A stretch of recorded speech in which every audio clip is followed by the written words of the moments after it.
Wel, bore da bawb. Croeso mawr i gynhadledd llygad pawb ar Gymru.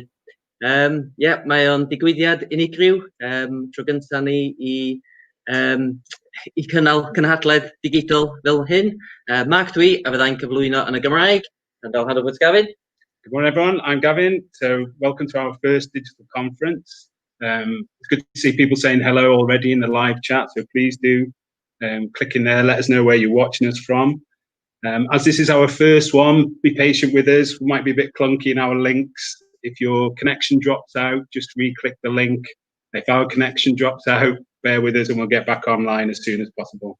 So fel mae Gavin yn dweud, byddwch yn amyneddgar gyda ni tro gyntaf ni'n neud hyn. Os ydych chi'n colli cyswllt, jyst logio allan, logio nôl i mewn a ail ymuno efo ni. Mae gen ni 6 sesiwn yn ystod dydd heddiw yn arddangos gwaith. Mae gwahanol sefydliadau yn gwneud i helpu cefnogi a datblygu pobl ifanc yn ein ysgolion ni. Byddwn ni yma i gysylltu'r sesiynau, Gavin a finna, gyda'i gilydd bwylisto'r sesiwn holi ac ateb hefyd ar y diwedd. So, trefniadau'r dydd, gan y bydd nifer fawr ohonoch chi ar-lein heddiw, os bosib i chi roed eich meicrofonau i ffwrdd mwyn i ni sicrhau nad oes na sŵn yn y cefndir. Mae yna croeso mawr i chi ddefnyddio'r cyfleuster sgwrsio ar ochr, os oes gennych chi unrhyw gwestiynau. Hyn yn anffodus, oherwydd y nifer ohonoch chi sydd yn rhan o'r gynhadledd heddiw, ella fydd ddim yn bosib gofyn bob cwestiwn ond ni trio'n gorau glas. Bydd y sesiynau yn cael ei recordio ac bydd y links yn cael ei anfon allan ar ddiwedd y dydd. Hefyd, mae gennym ni'n trydar yn gweithio, hashtag llygad pawb ar Gymru, a gwelwch yna defnyddio hynny wrth i ni rhyngweithio fo'n gilydd. So we have 6 sessions throughout the day, showcasing the work of different organisations and what they're doing to help, support and develop our young people in schools. We will be here to link the sessions and we'll facilitate the question and answer sessions throughout. Just a little bit of housekeeping, because there's going to be a large number of you watching, all your microphones are muted, just to ensure there's no background noise. As we said earlier, feel free to use the chat facility should you have any questions. Please note, though, we may not be able to answer everybody's questions and respond to you, so apologies for that. The session will be recorded, links will be sent out at the end of the day. We'll also have the Twitter handle, hashtag All Eyes on Wales, so if you could join in on Twitter as well to interact. So without further ado, I think we're introducing our first session. Na ni, felly sesiwn gyntaf ydy Jazz, siaradwr gwych gyda Jazz. Dwi wedi clywed Jazz yn siarad mewn ychydig o ddigwyddiadau Pixel yn y gorffennol, a wedi gwylio sgwrs TED hi hefyd, a mae'n rhoi gymaint i fi feddwl amdan yn y sgyrsiau. Diolchgar iawn i Jazz i roi 30 munud i ni heddiw, mae'n gwestiwn brysur iawn. Mae'n galw mawr amdani ac bod hi'n gosod y naws i weddill ein diwrnod ni, so drosodd i Jazz. So our first session is with the wonderful Jazz. I've heard Jazz speak a number of times at Pixel Conference and watched her TED Talk, perhaps more often than I should have.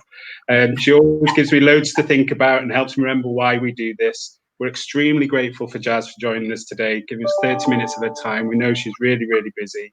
She is in high demand, and I know she'll set the tone for the rest of our day. So without further ado, Jazz, it's over to you. Hey, good to see you, everybody. And it is an honour to be sat here with you early doors because I'm really good first thing in the morning. So it's great to be here.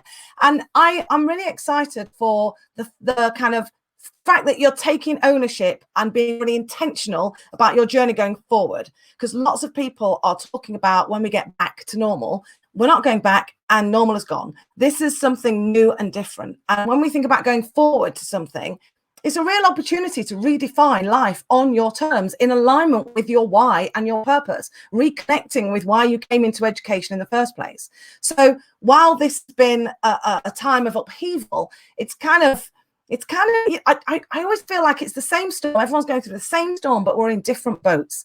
Some of us are in like luxury yachts with a captain at the helm and someone bringing cocktails every 10 minutes. Others are in a rowboat with a hole in it and only one oar. And we're all going to converge together back into school, back into a place of community. And at that point, if we spend too much time considering the effect of our own boat and not looking at everyone else's now that kind of features and factors in the journey we're going to take together, we can get really lost and lose the opportunity to kind of reframe what we're looking at as a future. So I want to talk today about how we can really just take that ownership and look at the story we tell. And guys, if you can pop my slides up, if you have them and good to go, that first slide would be really great. So to look at the stories we tell and to make a decision about what they're going to be, because the truth is that you are only as powerful as the stories you tell. That's the stories you tell to others, the stories you tell to yourself about yourself, and the stories that others tell about you, which may or may not be true. I really feel like during this time, we've all become Generation C. And Generation C could stand for Generation COVID, Generation Corona, Generation, chaos. But actually, it could also stand for Generation Creativity, Generation Courage, Generation Change, Generation Communication and Connection, Generation Check Yourself Before You Wreck Yourself. There is so much about this time. And this story that we're writing right now is the story we're going to be telling for the rest of our lives. So make it a good one. I don't want to be sat in an old people's home talking about, oh yeah, during Corona, I just got overwhelmed with emails and I was really scared and I shouted at my kids a lot. And that's not a good story. Nobody's going to want to sit with you. So be really clear about what story you want to tell at the end of this, and then start moving in the direction of that story. Right when we started, I kind of sort of took a pause, lost my entire business. Events stopped, so I don't have a business, which is, a blessing and a curse. I had lots of time. But also, I sort of stopped and thought, okay, so let's go back to why. At the end of this, I want like 2025 Jazz to look back at 2020 Jazz and say, do you know what? That's exactly what I would have done with the resources I had available at the time. That's what I want to happen. So I'm really kind of focused on being able to be intentional around what I do. And I know there's two states that we're in the whole time. There's intentional and accidental. And accidental is kind of, you need that. You need to be on automatic. I've got the biggest Asda in Europe down the road from me. When I go in, I just want a loaf of bread. There's 2 aisles of bread. I haven't got time to consider the health benefits. I've got like 3 kids and 20 minutes to get around the supermarket. So I go on automatic. I'm like, okay, brown bread, white bread, brown bread's healthier. Let's check that. And then in the brown bread, we've got like organic bread. Well, that's really good. But how much is that? No, we'll just go for regular. Then I've got seeds. Seeds are good, but my kids won't eat anything with bits in it. So that focuses it down to this one. Off we go. Now, I don't do that every time because I've made the decision. Next time I go into the bread aisle, I just reach, grab and go. And that saves me time and energy and my brain using calories so I can get on with the day. But that doesn't help me when it comes to, making assumptions about people because of their gender or their race or their sexuality. I know I've got unconscious bias because of these well-worn tracks that I do all the time. It's not helpful. And so knowing when you've got to slow the process down and be intentional is really important. Being intentional all the time is exhausting. If you've ever sat with anyone giving birth or sat with anyone dying, you'll know what it is to be in the present, because we talk about being present all the time. It requires every ounce, every fiber of your body to be present the whole time.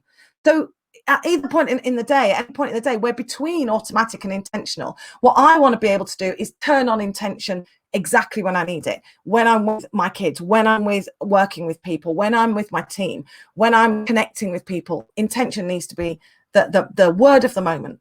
So I want to look at what that looks like for all of us. And first off, I'm going to show you guys. I'm not sure whether the slides are up or not. Just let me know in the chat if they're not. That's fine because I'm so flexible. I can do this without slides. Yeah, we have to be flexible. I'm really, really sorry. We're having big trouble putting your slides on the screen here. So hopefully we'll try our best to get them up in a minute. Okay. I can try and be funky and share my screen, or I can. Would you rather I didn't? I want to mess with you. That would be brilliant. Fantastic. If you can, that'd be fantastic. Thank you ever so much indeed. Let's do it. Oh my gosh, this is very exciting. Right, hold on.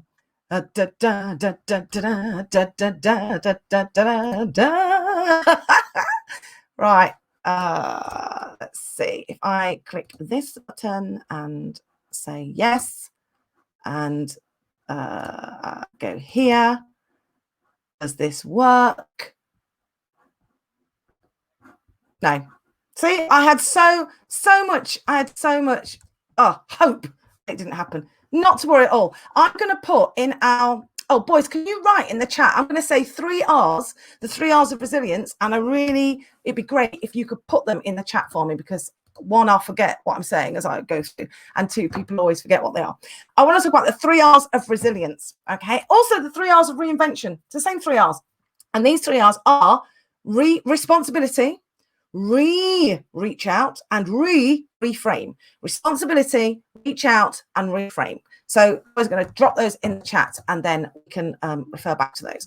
I'm going to tell you about each of those. And while I'm doing it, I want you to think about which one is the easiest one for you to do right now. Which one do you find really easy? And I want you to put that in the chat so I can see where people are.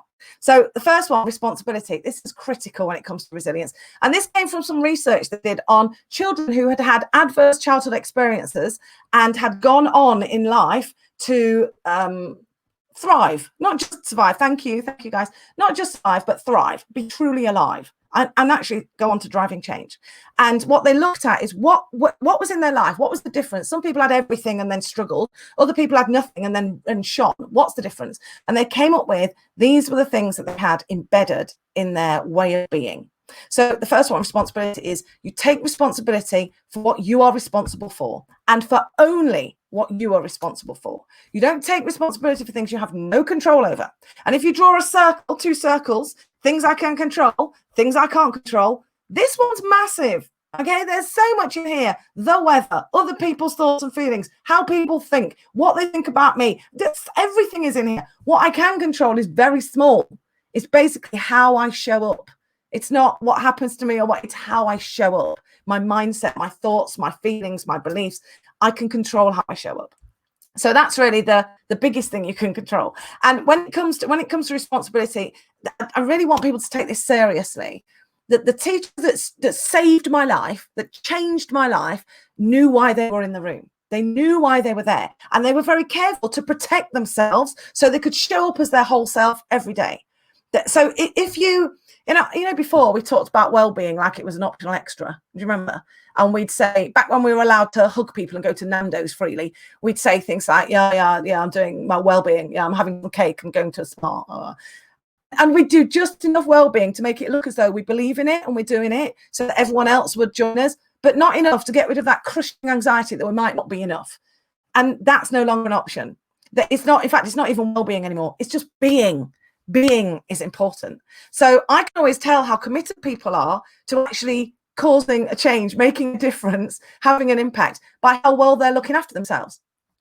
That's literally how it is. Because if you aren't taking care of yourself, you come like an iPhone educator. You're all right for 3 years, and then we just chuck you away because your battery's dead. We just get another one.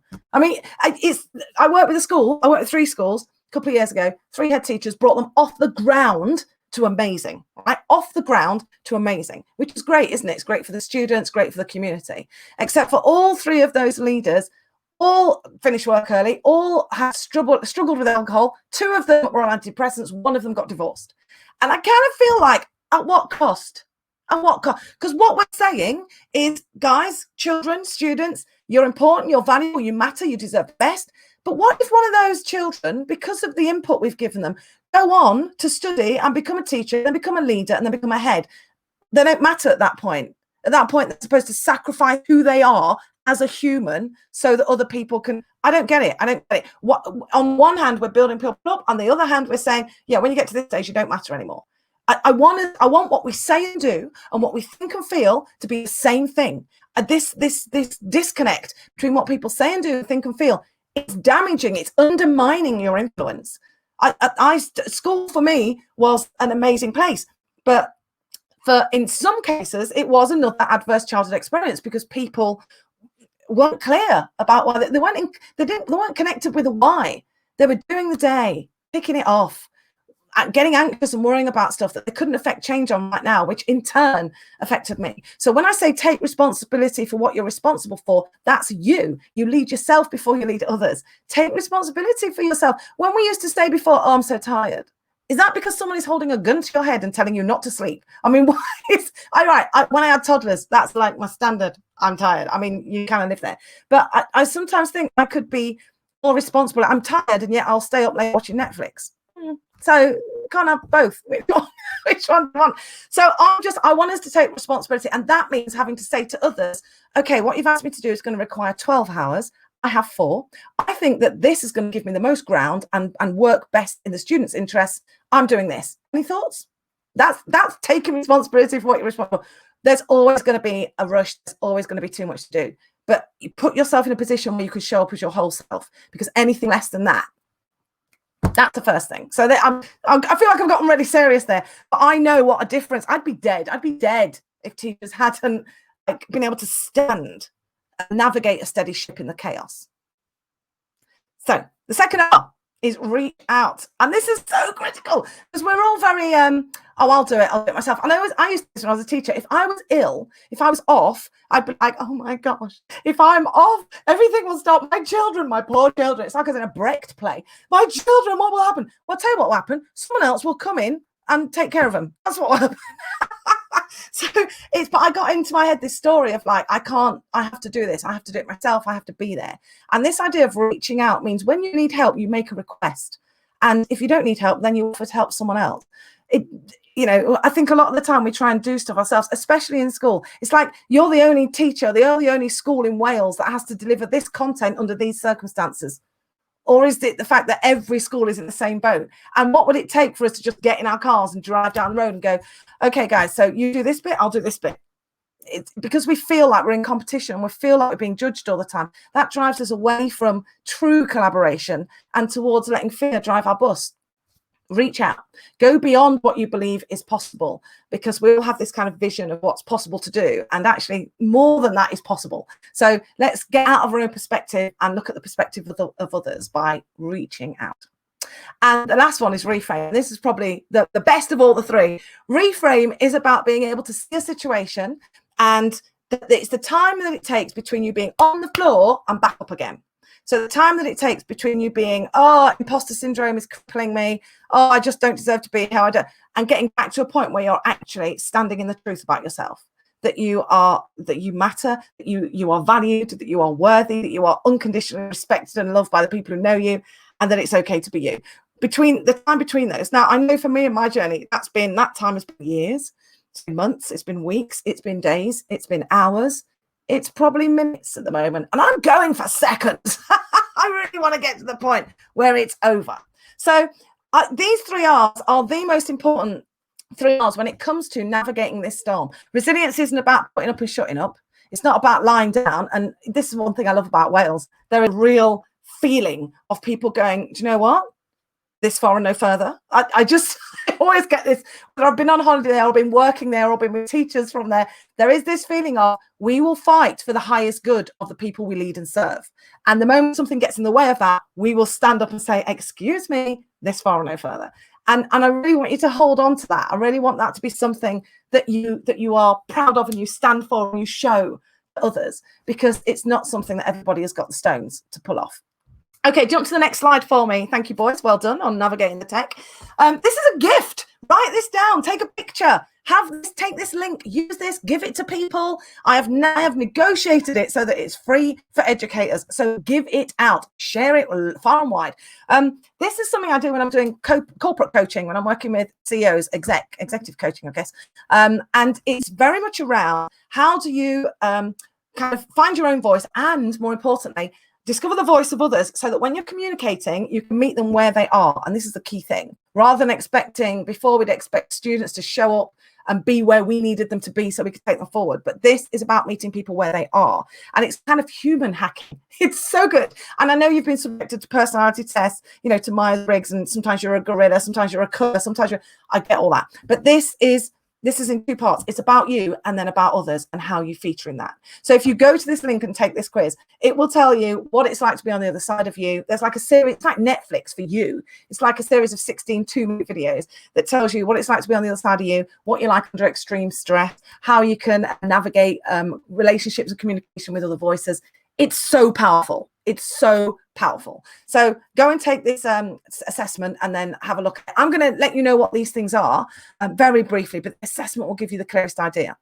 The idea is we all have 5 voices. We all speak all 5 languages, but our voice order dictates kind of the route we go down. So, for example, a nurturer, most of the population of nurturers, like 43%, most of all the voices, most of the nurturers, a lot of nurturers in education. Nurturers are incredibly good at keeping people okay and being able to feel when things aren't okay. They're very present focused, but they are rubbish at standing up for themselves because they always think that they're not as good as they are. So they often aren't the first to speak up in meetings. And it's really important that we hear from nurturers because they've got their finger on they're going to be key in leading us through this time of transition because they've got the finger on the pulse of how people feel. So it's really important we amplify the voice of nurturers. And if you are a nurturer, if you come out a nurturer, please watch the video on how to amplify your voice because we need your voice. Don't stay silent.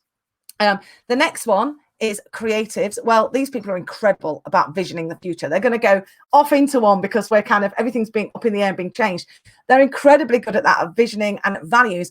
They're not always clear. So sometimes it's like they'll say, I've got this idea, and everyone will be like, that's a bit left field. And then 2 weeks later, someone else will say the same idea, and everyone will go, yeah, that's great. And the creative will be, no, I said that. And they're like, you so didn't say that. So a creative is incredibly good at visioning, but the kind of clarity is sometimes where they need support and help. The Guardian, amazing. The Guardian is really good with resources, with people. They're very kind of single-minded in terms of strategy in the present. So looking at what we need and what's needed. So the creative will say, let's have a huge party and have like 300 people. And the Guardian will say, we don't have enough chairs. And it feels like the Guardian's pouring cold water on it. This is how the Guardian leads and serves, by making sure the structures and resources are in place. You can't exist without a guardian. In your family, you need a guardian. If you haven't got a guardian in your family, find someone to make very good friends with who has that guardian voice. The connector feels like they're really good at selling. They'll sell an idea to you and you're like, yeah, let's do it. But they're not, it's not really selling for them. For them, it's connecting people with ideas. They want to see change, and they want change more than they want to be right. So they're very focused on finding people and finding things and connecting them together. A connector is incredibly persuasive and is always very good to put at the front and get them to sell the idea to parents or to governors. But in their mind, they have to be really connected with the why. They have to really believe in what they're doing. Otherwise, they don't want to do it. And the pioneer, last of all, pioneer, cute, cuddly pioneer. Not many of these, but lots of them end up in leadership because they're very good at strategic vision. They're very good at looking, plotting ideas, coming to and saying, right, we're doing this, let's move. They're not always good at remembering that humans are humans. So a pioneer and a nurturer make a great team, although there's going to be lots of conflict between them because the nurturer can hold the pioneer in the present with people, and the pioneer can take the nurturer to the future with vision. So these 5 voices are the voices that you already have. And as I'm going through, you probably think, oh, that sounds like me. I always say don't assume, because they're dictated by nature and then nurture, which has a huge impact on nature, and also choice. So it might be, I've kind of worked with people before who've been living as if they were a pioneer, but in reality are actually a guardian. But their role has forced them into being a pioneer, and they've been nurtured into that. The idea is that if you spend time living and being in what your nature was, then that is the thing that's the kind of way of being that will give you the most impact and most influence. It's exhausting. I'm like, guardian is my last voice, okay? And detail, just like, even as I say it, I can feel a little bit sick coming up in the back of my mouth. It's like emails and spreadsheets and, oh gosh, take me now. So I know that is a place that I can do it. I run a business for crying out loud. I can do it, but it just takes every ounce of my energy. Whereas this, chatting to you, writing, coaching, running my courses, oh my gosh, I'm on fire doing that. So I structure my life so I spend 70% of my time doing the stuff that I'm naturally good at, and only 30% doing the stuff that I have to focus for. And I'm in a luxurious position of being very persuasive and being able to get people to help me with the stuff that exhausts me. But that came from mindset. That came from responsibility in the first place. I can do this. It came when I was putting together an assessment program, and I love stuff like that. And I put all the assessment together, and then I got to the point where it was the individual subjects. And I'm like, guys, you need to come up with it. I can do this, but it'll take me forever. You're a geography specialist. Just list give me 5 wins that I can structure. So I reached out and didn't take responsibility for the things that weren't in my personal roadblock. And this is all, I know this sounds like I'm talking about you, but if you want to make a change, if you want to lead others, if you want to have an impact and influence, it starts with you, because you're being watched, you're being videoed the whole time. So you've got to show up as your whole self so people can read Waggle off you. And Waggle stands for what a good one looks like, which takes me to my next slide, chaps. What a good one looks like is this. I used to get this on my school report all the time, but without the positive bit. Jazz is a disruptive influence, just makes bad decisions. Do you know what? Probably all true. But I've reclaimed that by putting the word positive in front of it, because I am a disruptive influence. I have a bag full of questions and no answers. I am curious. I am dissatisfied with the status quo when the status quo doesn't serve. So I am interested in getting curious and staying neutral and having conversations that exist around complexity. There are three areas in our life. There's kind of control, where we're in control and we're comfortable. You can't grow from that place. It's a nice place to be, but nothing's going to happen. Then at the other end of the spectrum, there's chaos, where nothing's stable. We've kind of been experiencing a bit of that. Chaos is great for kind of reacting and reframing, but you don't really take things on board during chaos because you're too busy navigating the storm. But in between control and chaos, there's this beautiful space, complexity. You can choose to be in complexity. You can opt into it. You can find yourself coached into it or forced into it. But in complexity, that is where the ground is fertile for growth. So everything around COVID, complexity, George Floyd's death, and all the talk about inclusion and diversity and am I racist and am I prejudiced, that's all complex. My first response to that was say nothing, do nothing. I don't want to talk about being brown. I don't want to do that because I'll get it wrong. I'll make a mistake. I'll say something wrong and offend someone. I'm not going to do it. That's always been my kind of feeling because I let fear drive my bus. And then when everyone was sort of chatting and saying, oh, Jazz, are you going to say something? I'm like, oh gosh, no. And I thought, well, actually, do you know what I am going to say? I'm going to say, I haven't spoken about race before because I'm scared. I'm scared of getting it wrong and upsetting people. I feel like I don't have white privilege, but I have white adjacent privilege. And if I give it up by challenging people, what have I got then? So I've literally said nothing when I have this wealth of experience on what it is to be brown. I've said nothing because I'm scared of getting it wrong. And then as I was speaking to people, they were saying the same. Like my friends who aren't brown were going, do you know what? I'm scared of getting it wrong too. So we can all sit here being scared, or we can actually have a conversation. But that requires complexity, and it's messy. It requires getting your fingernails dirty. It's messy. Meeting people where they are is messy because you have to get off your comfortable kind of chair that you've crafted for yourself and go into someone. It's messy. It's dirty. It's uncomfortable. And that's how we make change. That's how we drive change. So that it's really a choice. It's really a choice to choose. Now, the last thing I want to leave you with is another little gift. It's the course I've put together, if you just change slides for me, boys, on being human first and leading in a human first way of being. So I get asked to coach people all the time. And I have like high level coaching. I'm either incredibly expensive or I do it for free. So in between that is this I've done for educators, which is like it's 19 quid if you do it as a team, where you can go and you can actually follow a 4-week program of Jazz in your pocket. So don't do it if my voice annoys you. You'll hate it. But if my voice doesn't annoy you, this is going to be fantastic. So it's a little video, 10 minutes. You can do it weekly. You can do it in your own time because it's all recorded. And then each week I did a live webinar where I talk to people about the content of the video. And I've put that in the course as well. So you could do it as a team, do it as alone. But it really challenges you. If anything I've said has resonated, it really challenges you to kind of dig into yourself and make an intentional decision about who you're going to be, why you're going to be that person, and how you're going to show up. If anyone is going to cause change, if there's going to be a revolution anywhere, it's going to come out of education, always. We've been in a position before where we'll say, oh, we do this because they say we have to.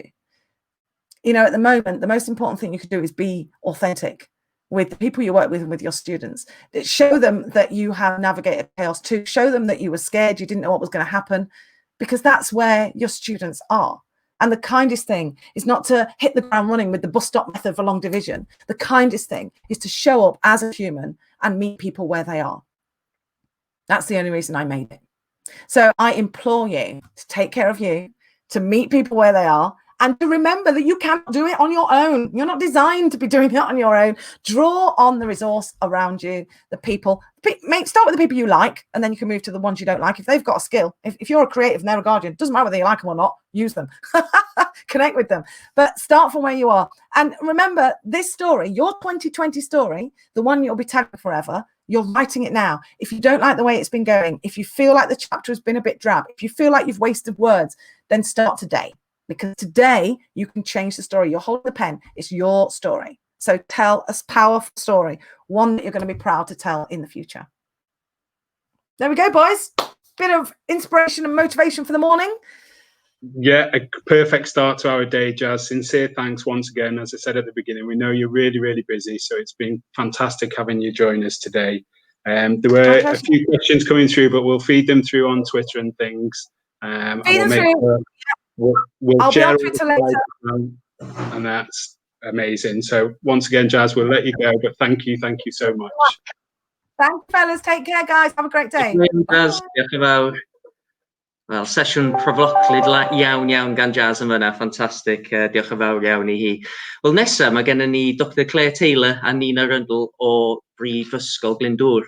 Yn wreiddiol, roedden nhw'n mynd I gael y digwyddiad yma yn y Brifysgol yn Wrexham, ac ydyn ni'n gwerthfawrogi'r cynnig yna yn fawr iawn.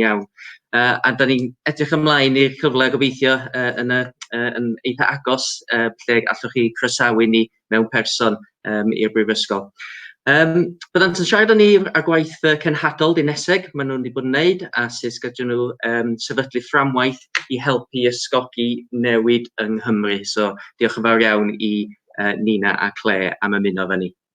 So next we have Dr Claire Taylor and Nina Ruddle from Glyndŵr University. Originally, we were going to have this event at the university, and we really appreciate the offer, and we're looking forward to come and visit them, and hopefully we'll be able to visit them soon in person, and they can host another event for us. They're going to talk to us about their civic mission work and what they're doing and how they're establishing a framework to help drive change in Wales. So Nina and Claire, over to you. Bore da. Bore da pawb, and what a fantastic start to the conference that was from Jazz. Caught some of that, and I love those statements Jazz was making so passionately about change and how it has to be messy, and also the fact that we have to be in these things together. And really, that's quite a good theme for us to follow on, I think, in terms of our presentation this morning. So delighted to be with you. As we've just been introduced, I'm Claire Taylor. I have my colleague here with me, Nina, who's actually going to be doing the bulk of the presentation. But I'm just going to start off by giving a little bit of context. And as you've just heard, this event was due to be held at the university. And goodness me, what a extraordinary few months we have had. And instead of the university, you have my spare room and Nina's study, I think. But I thought it'd be helpful just to give you a little bit of context about the university before we start, so that you kind of get where we're situated and where we're coming from. I know we do have some local and regional conference attendees on this call. I've had just a quick look at the comments to see where people have come from, which is fantastic. But there may be some people here joining us from further afield. So a bit of context, Wrexham Glyndŵr is quite a small university. We have around 6,000 students, but we do actually also have around 1,500 students studying for Glyndŵr qualifications globally with partners across the world, which is very exciting. We have campuses in Wrexham, in Northup and in St Asaph, and we're very much rooted in the North East Wales region. We are the most socially inclusive university in the United Kingdom. That might be something, even if you're local, that you may not be aware of. But that's from the Times and the Sunday Times Guide of 2020. We're very proud of that. And well, you know, what does that mean? Well, this is because of the makeup of our student population and the characteristics that we attract. So we're top in Wales for the percentage of students who come from state schools. 98% of our students are state educated. We're top in Wales and 7th in the UK for the percentage of students from low participation neighbourhoods. We are top in Wales and 3rd in the UK for the percentage of students who have disclosed a disability. Around 1/5 of our students are in receipt of disabled students allowance. And we have a very high proportion of mature students. And the key thing about our university is that we're very much committed to an applied way of learning, applying our learning into the real world, which is why we're delighted to be connected into industry, into the professions, and into a very wide partnership network. And that's really what our civic mission is all about. You may have heard the phrase civic engagement or civic mission being bandied around, and Nina will explain a little bit more about what that is later on. But really, this is more than just educating our students. This is about preparing our students to be useful in the world and working with our partners to achieve that.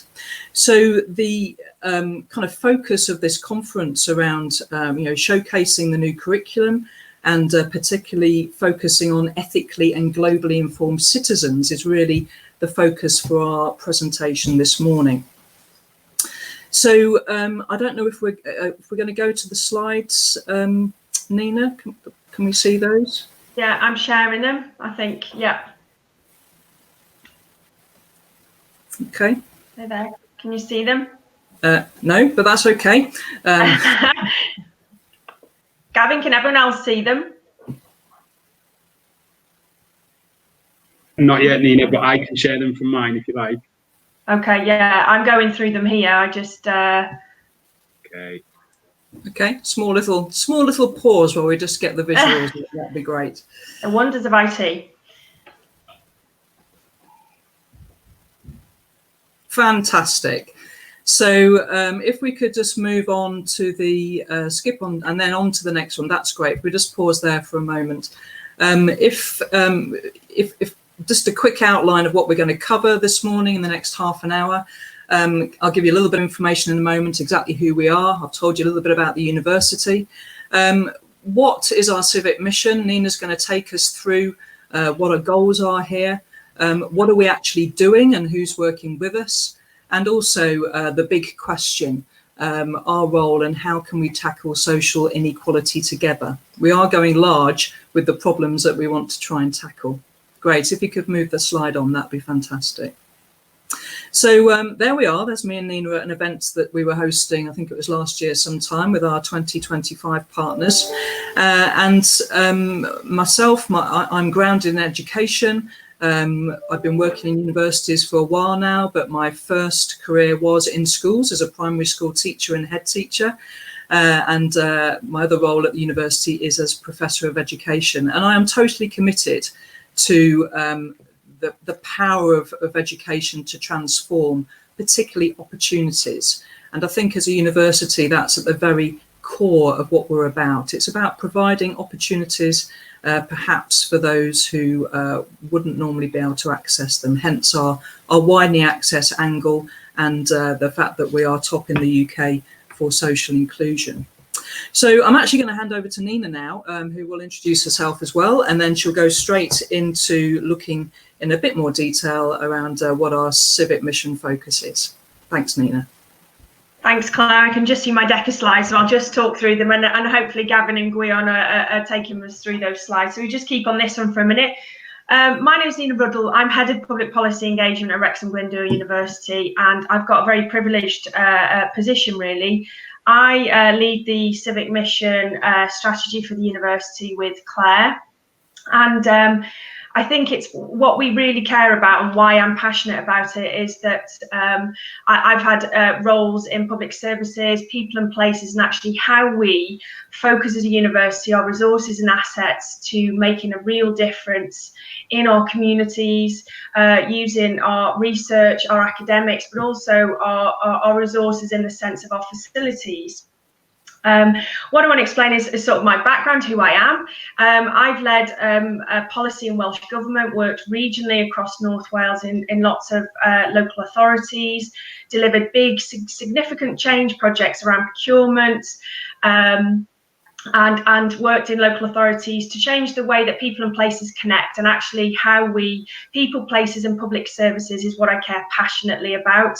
I grew up, and education for me, a bit like Jazz, I love some of the language she was using about disruptors and being really passionate, is sometimes the lived experience you've got yourself helps drive the lens that you have in the future, and also the career path you have, and very much education was a huge opening door and opportunity for me to grow and develop and shift away from the place I grew up in a way, and some of the challenges that were there in a societal perspective.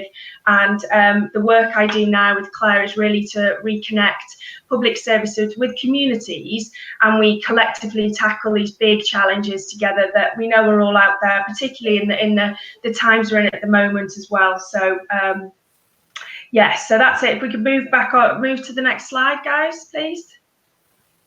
I think.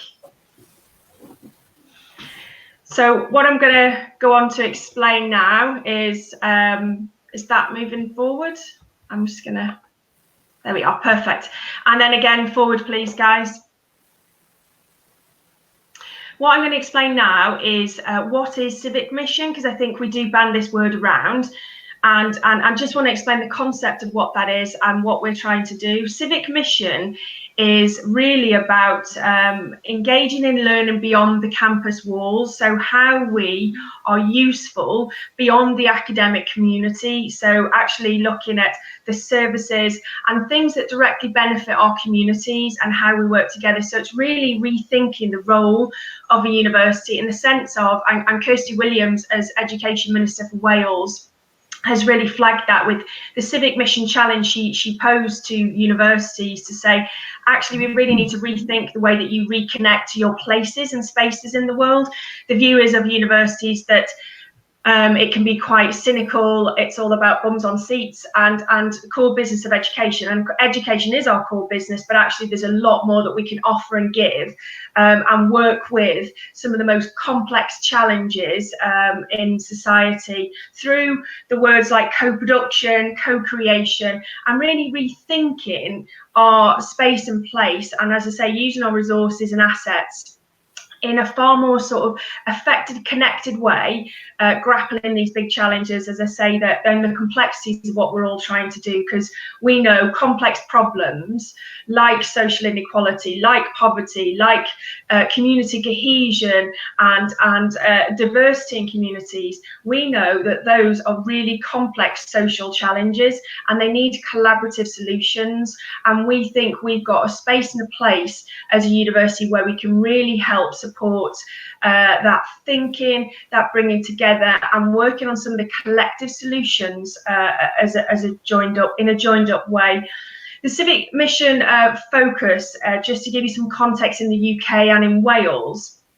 In the UK, the profile of civic mission as in universities really reconnecting to place and social and economic regeneration has grown massively in the last 12 months. So in the UK, we have the Civic University Commission that's been set up, and we're part of that network. And also Kirsty Williams as Education Minister has really sort of put the challenge out to universities, and we're stepping up to that plate and really taking the mantle with the challenge that is set, and HEFQ, the Higher Education Funding Council, who oversee the work we do, and Universities Wales have both, really put the shoulders behind this, and they've got civic mission officers, as well as the funding that we're working towards will help us build the infrastructure to really deliver against the significant challenge we're trying to work with people on. So we can move forward, guys, on the slides. There we are. So our mission is, as it says there, to really, it's big, it's bold, and it's brave. And, to end social inequality, that is not something certainly we can do alone. But we know that if we're big and bold and brave with our direction of travel and where we see our space in the world as educationalists, using our resources in research as well, we can really make a difference. And as you can see, it's a 10-year focus as well, which is these things are intractable, wicked issues, as they are called. And we know that together, if we work in new and innovative and different ways, and as Jazz says, that disruption, and I love the language she used, then actually we have got an opportunity to really tackle some of these really difficult challenges. And with that, we want to be really clear with our commitment and focus to that. And the aims, as it says there, is to for us to really ask different questions of how we can be useful to our partners, to our communities. And by communities, that could mean lots of different things. It could be communities of interest, communities of practice, communities of demographics, so young people, older people, and just geographical communities as well. So we are being really big and bold with this, and our commitment is really strong towards this, with 3 core sort of priority areas that we want to focus our resource, efforts, time and energy on, which is around building community resilience, which I think is needed now more than ever, really. Keeping well and being well, which I think again is really important, looking at prevention, the national wellness system, how we keep well and be well, both mentally and physically, and the connection between that, and obviously leadership, governance and whole systems working. And we have done some work with governors across all of Wales around this whole systems thinking, and how if you change one bit of the system, it doesn't change everything else. We have to work as one, and that's some of the focus of the work we're doing is really around that area. I think the other thing I just wanted to sort of flag is why social inequality, and as we say, we can't do it alone, and that's why we've taken a co-creation approach with this civic mission. I think one of the things, if you look at the evidence, which is we want to always be evidence informed and generate evidence that will inform and shape policy, but also have real impact on communities across North Wales.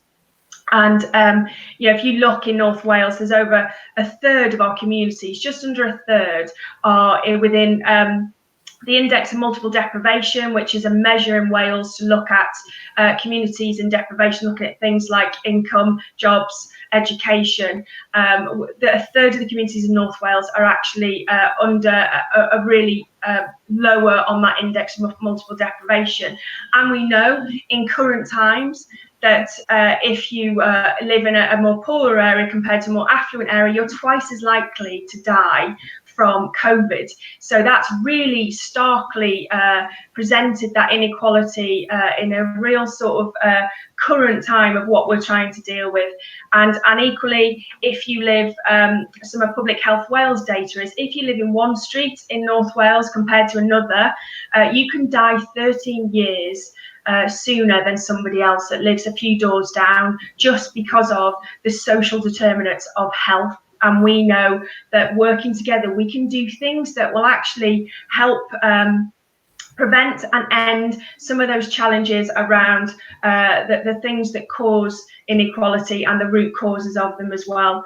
And the other thing is that we know that there's other big giant evils, as we call them, out there, such as inequality, which is the one we're focusing on, but there's also disempowerment, isolation, intolerance and climate change. Now, if we're talking about young people being ethically and globally informed, these are really fundamental big issues that have an impact on our communities. They feel too big sometimes. They feel as if we lead them to policy people, to government will lend that, but actually we've all got a space and place where we can make a difference. And that's where we're bringing together people through the university, through our civic mission, to agree how we do that and how we focus on some of these bigger issues that not even Welsh Government alone can tackle. So it's actually the collectiveness of what we're trying to drive through the work we're doing. So if I just move on to the next slides, guys. Oh, there we go. Right, so this is the next step, really. So the capacity enable. So how are we co-creating? And this is not us saying we think this is the biggest issue, we're going to crack on and do it. Actually, what we're saying is, we think this is the biggest issue. Let's have a conversation and let's co-create how we tackle these big things together. And I think we see our role as really sort of looking at the problem. So often we don't spend enough time on what the challenges we're trying to tackle, and we jump into solution. It's a big sort of focus for public services. You have to be seen to be acting. You have to be seen to have strategies in place to respond to challenges quickly. What we don't do really is we whiz past the issue and the problem and the challenge, and often some of those solutions fail because we're not spending enough time on those problems.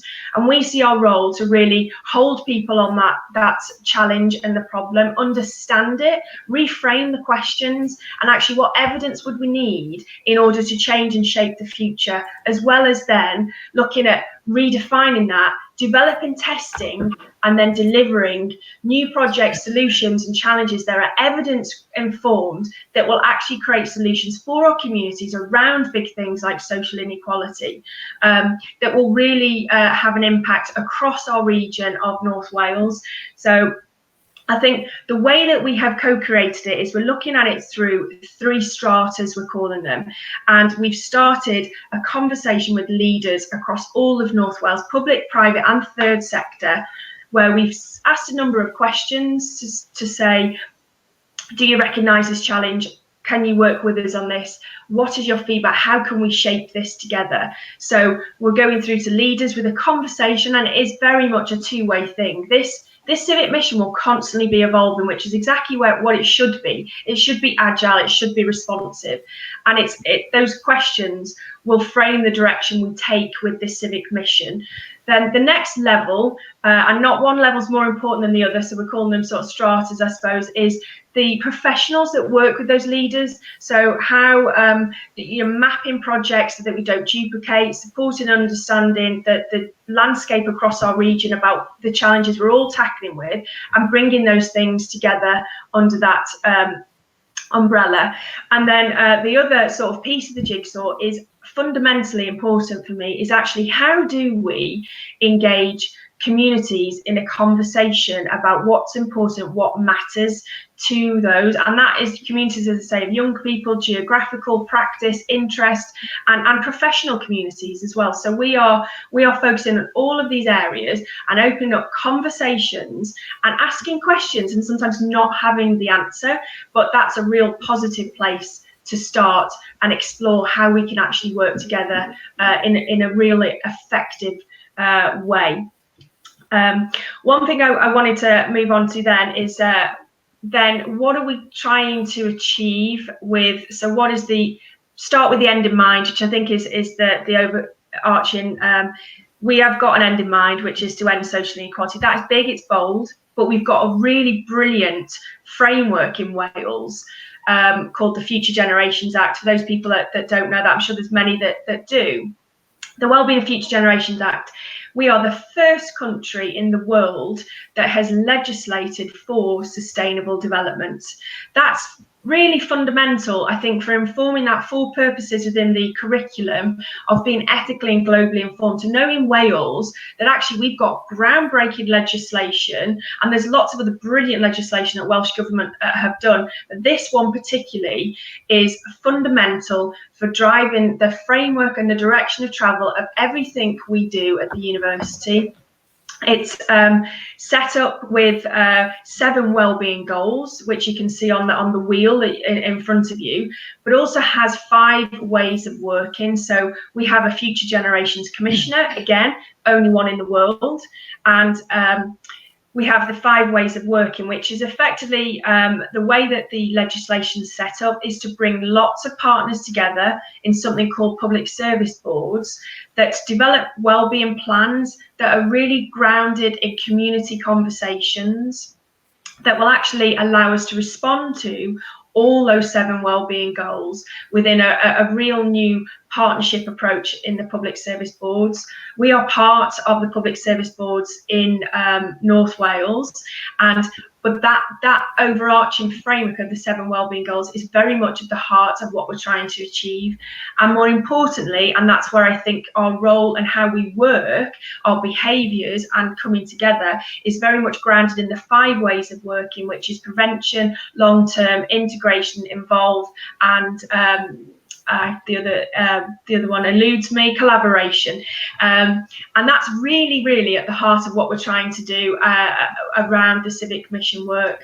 And if you just move forward, the Sustainable Development Goals, which we can see there as well, they are a distilled down, the 7 wellbeing goals, which you can see in front of you there probably in more detail, are distilled down from the 17 the 17 sustainable development goals as well. So in Wales, we've taken that, we've adapted it, and we've made it relevant to Wales. And I think, again, as we move forward with informing and supporting our young people with these really brilliant core purposes, that this framework is really crucial in supporting that, and this is what we are responding to, and many other organisations in really grounded problems and challenges that tackle and address and respond to these 7 wellbeing goals. So as you can see there, and I think this quote is just brilliant, it's what Wales is doing today, the world will do tomorrow, and what a wonderful motivational quote for young people and children to understand that we are really groundbreaking. We're a small country, we're a small region, but actually we've got an amazing framework to really inform our young people to go out into the world and be global citizens and understand how we can respond against all of these challenges, how the economy works within the societal challenges, how we have to decisions made in one space has a massive impact globally on another space in the world. And I think that is absolutely brilliant for me, and as a message for young people, the optimism that gives is incredible. So as you can see on the right, there's just we've got a Future Generations Commissioner called Sophie Howe, who is the guardian of all those people that have not born as well as those that are. So it's a huge job for her,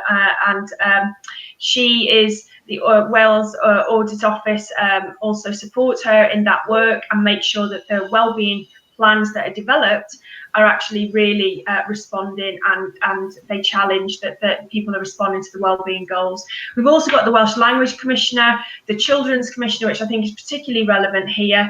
The Children's Commissioner, for example, they've got the 42 rights of the child, and the right to play, a healthy, safe, happy childhood, which we know is the foundations for lots of for our young people and children to be ethically and globally informed, but actually be well-rounded, happy and healthy people as well. And I think one of the brilliant things that again Sally Holland's done as the Children's Commissioner for Wales is the recent Coronavirus and Me survey, incredible survey that really captured the essence of where young people are, where their thinking is, and actually where they want their the recovery from when we emerge from COVID to look like and feel like, particularly from an educational perspective. We know that potentially some of the challenges have been technology causing a bigger inequality, that young people either not having access to Wi-Fi or actually not having the hardware to engage in that learning, and that increases the inequality gap. So again, it's things like this that we can really sort of work on together under our civic mission and the work we'll be doing there. As I say, these are the 17 Sustainable Development Goals, all really, really important. But in Wales, we've taken these and we've really distilled them down to be relevant in our space and place in the world. For a small country, I think it's something to be incredibly proud of, and something we really need to sort of use and support in everything we do moving forward. So I'm now going to hand over to Claire, which is we've developed an infrastructure of projects that will actually help us work together in a new way that will respond to that big challenge that we're setting ourselves to end social inequality. So I'll hand over to Claire to run through some of the key projects to give you a taste of what it feels like and looks like. Great, thank you very much, Nina. So a lot of information there. Some of it may have been familiar to you, particularly in terms of the Welsh context, but it is important that we situate our work within that. So we're currently, our future plans are under review by the Higher Education Funding Council for Wales, HEFCU. So this is a bit of a sneak preview of some of the exciting projects which we expect to be coming on stream within the next few months and certainly over the next year. And just to remind ourselves, these are under the three headings that we flagged to you earlier around community resilience, leadership and whole systems working, and also an overarching theme of keeping well. So the first thing I'd just like to outline to you is the project around the Children's University. So if we just skip on a couple of slides, that should come up there. The Children's University is a national and global movement. We don't actually have a Children's University in Wales yet, so we'd be delighted to be pioneering this should our plans be accepted, which we think they probably will be. And this will be a joint project just headed up by ourselves, university, but working with Wrexham County Borough Council, Coleg Cambria, and certainly with the backing of the public services boards.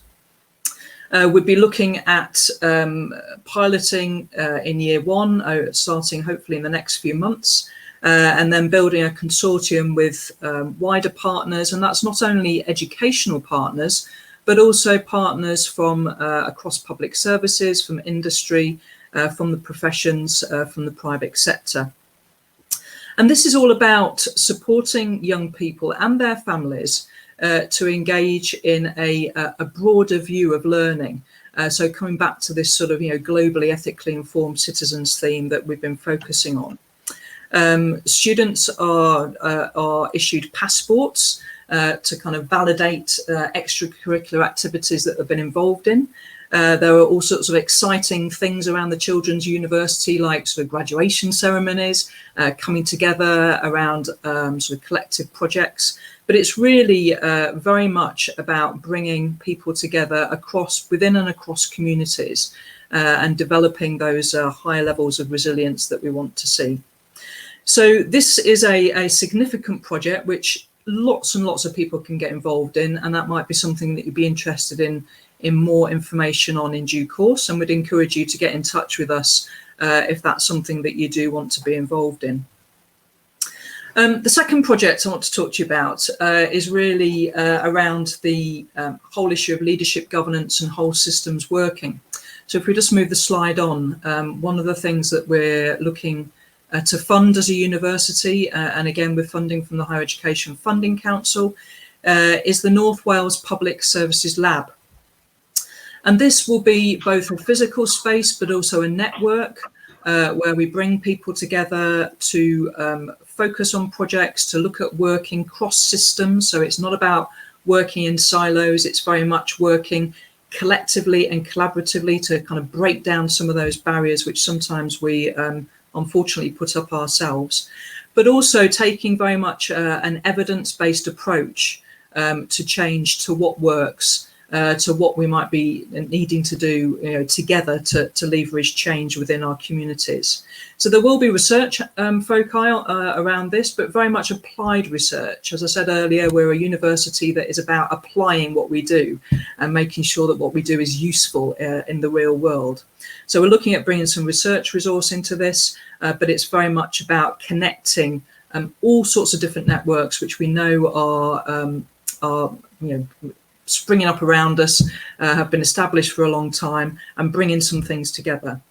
There are various particular foci that we've identified. There's a whole piece of work around COVID-19 recovery, which we're involved in as a university, connecting public services across North Wales. We've already been involved in work supporting governors in schools with systems leadership. We've piloted some work there. We've been involved in a number of place-based projects, so working with specific communities, again around community resilience, but also around mental health issues and supporting young people, and volunteering projects as well.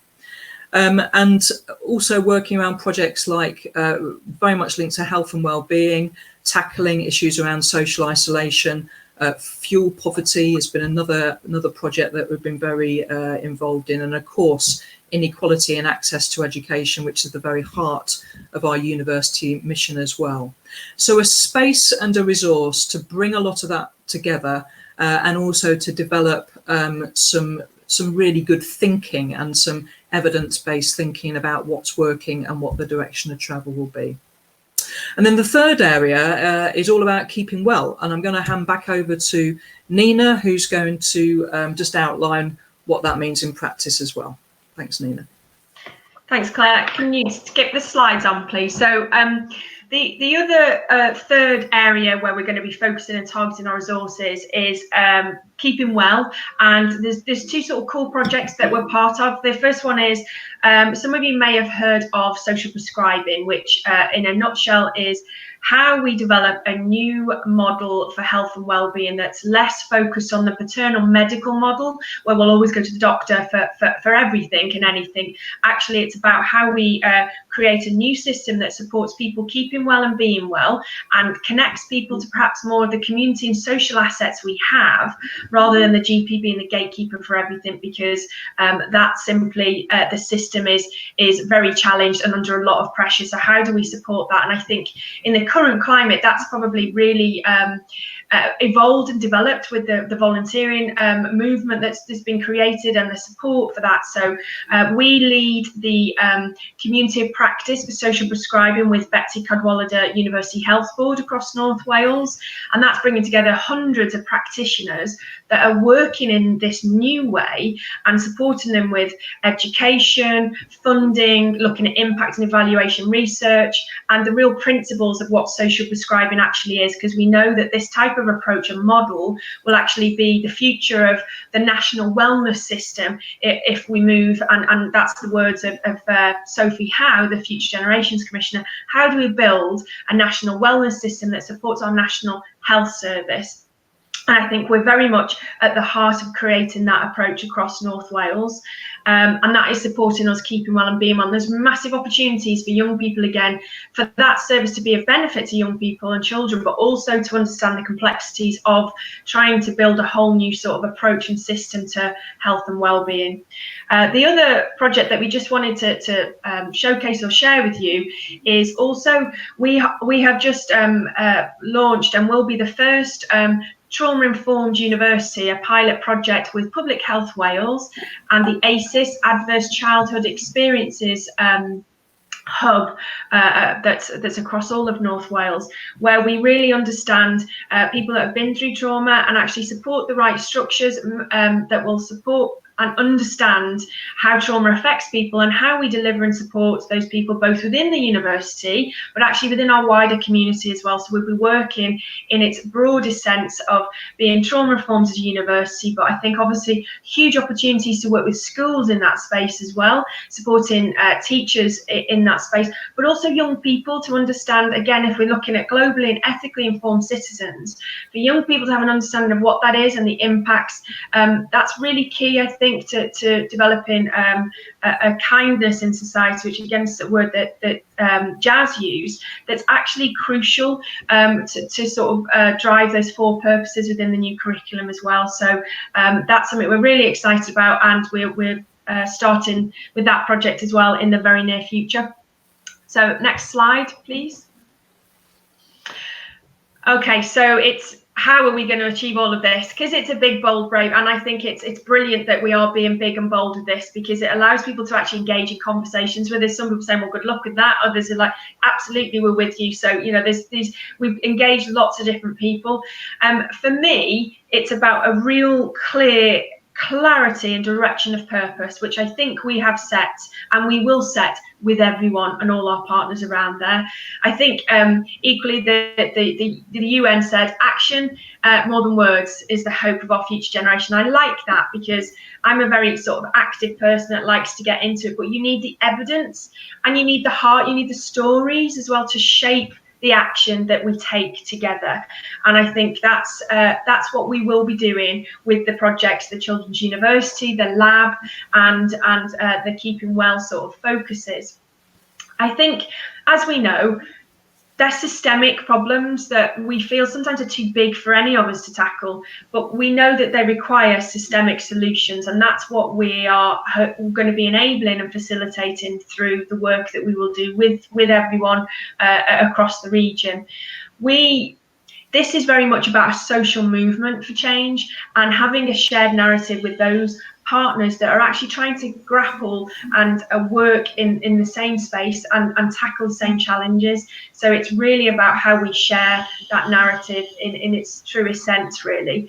I'm very passionate that in North Wales we are a superb region that works fantastically well collaboratively and has achieved significant things with the Growth Deal and the Economic Ambition Board, and the way that the regional partnership boards, the public service boards, all these structures regionally set up are actually really coming together even more so now in the current climate. And I think this is just brilliant to see. And I think, again, as young people in these communities and in this space have got huge opportunities to connect into those projects, understand them, and actually how we work in these sectors to support those challenges. And I think there's lots of shared learning we can do, and I think we can do brave and bold things, and we will moving forward.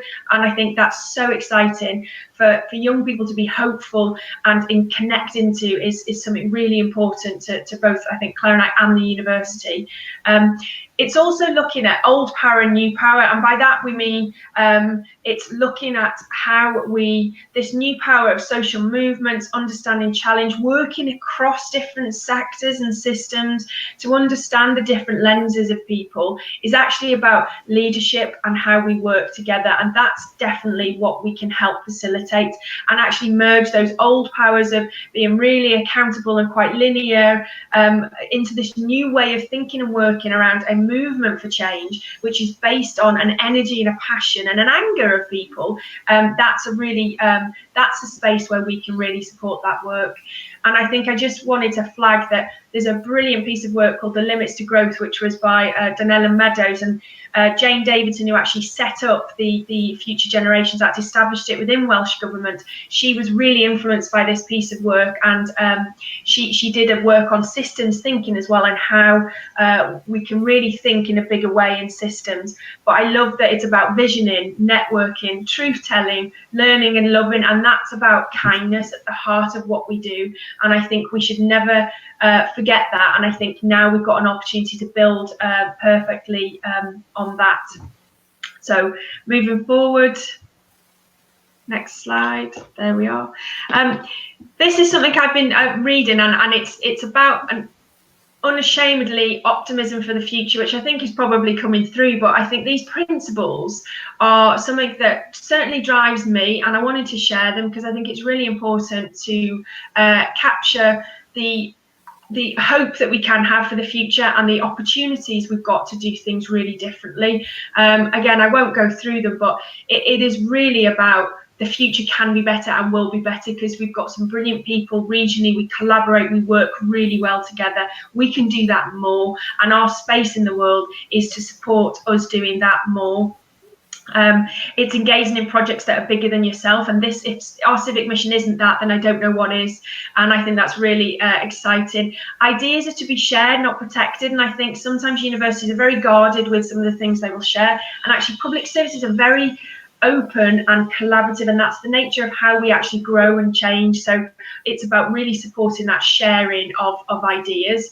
Make mistakes, learn from them. We really need to make mistakes because actually that's where our greatest learning is founded often, but we need to do that safely and well. And in public services, you often can't do that because you are accountable and there's money, public services money that's there. So actually we need to really be far more open with how we fail, but learning from that and accepting that that's okay.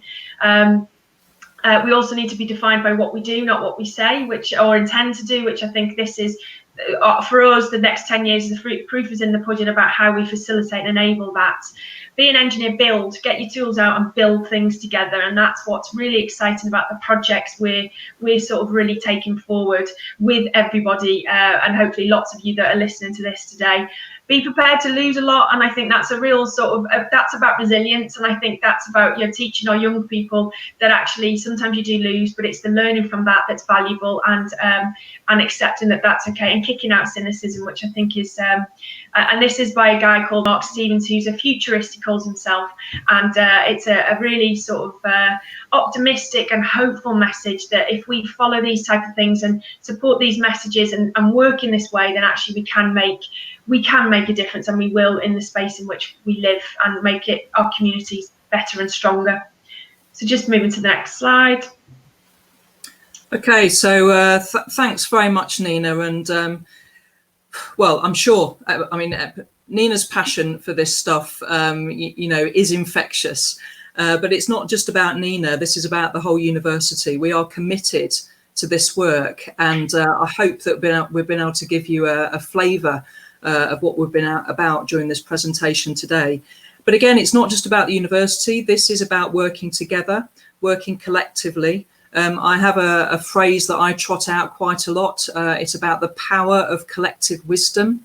So by working together, we can achieve so much more. And with these big grand challenges of, ending social inequality, tackling poverty, dealing with systemic issues across our systems, we need to come together to really tackle those and put a marker in the sand and say, no more, things need to change.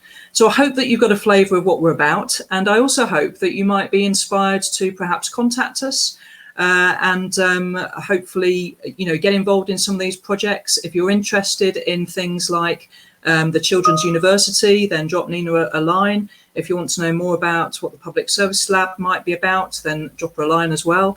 If you're interested in learning more about social prescribing or anything about keeping well, then again, get in touch with us, and it might be that we can actually provide some support for you in your own settings as well, whether it's in schools, public services, or wherever it might be. So I know we're out of time, and I know you've got all sorts of really interesting sessions coming up, but thank you very, very much for allowing us to talk to you and share our civic mission with you today. Thank you. That was fantastic, Claire and Nina. Thank you so much. I think I owe you both an apology. I was a bit all over the place sharing the PowerPoint because I forgot I was hosting and was as a delegate. I think I've written so many notes from your presentation, so it was my fault. Sorry, I'll take responsibility for that. Just to reinforce, so anybody out there that does want to get in touch, we can share Nina's contact details again, and you can find out about those amazing projects. So thank you very much, Nina and Claire, once again, and hopefully you'll join us for some of our sessions later in the day as well. Great. Thanks. Thank you. Thanks very much for the opportunity. Take care. Good luck. Bye-bye. See you. Thank you. Diolch yn fawr iawn I Nina a Claire yna. Sgwrs ardderchog a rhoi lot I ni feddwl amdan symud ymlaen. Nawr mae gennym ni cyflwyniad cryngwladol gyntaf ni. Mae yna fraint I ddeud gan Mighty Flyer. Dwi'n croesawu Merfi. Merfi di prif swyddog weithredol Mighty Flyer, a mae hi di lleoli yn y Ffindir. A mae James Wilkinson yn ymuno hi, pennaeth ysgol San Joseph ym Mae Colwyn.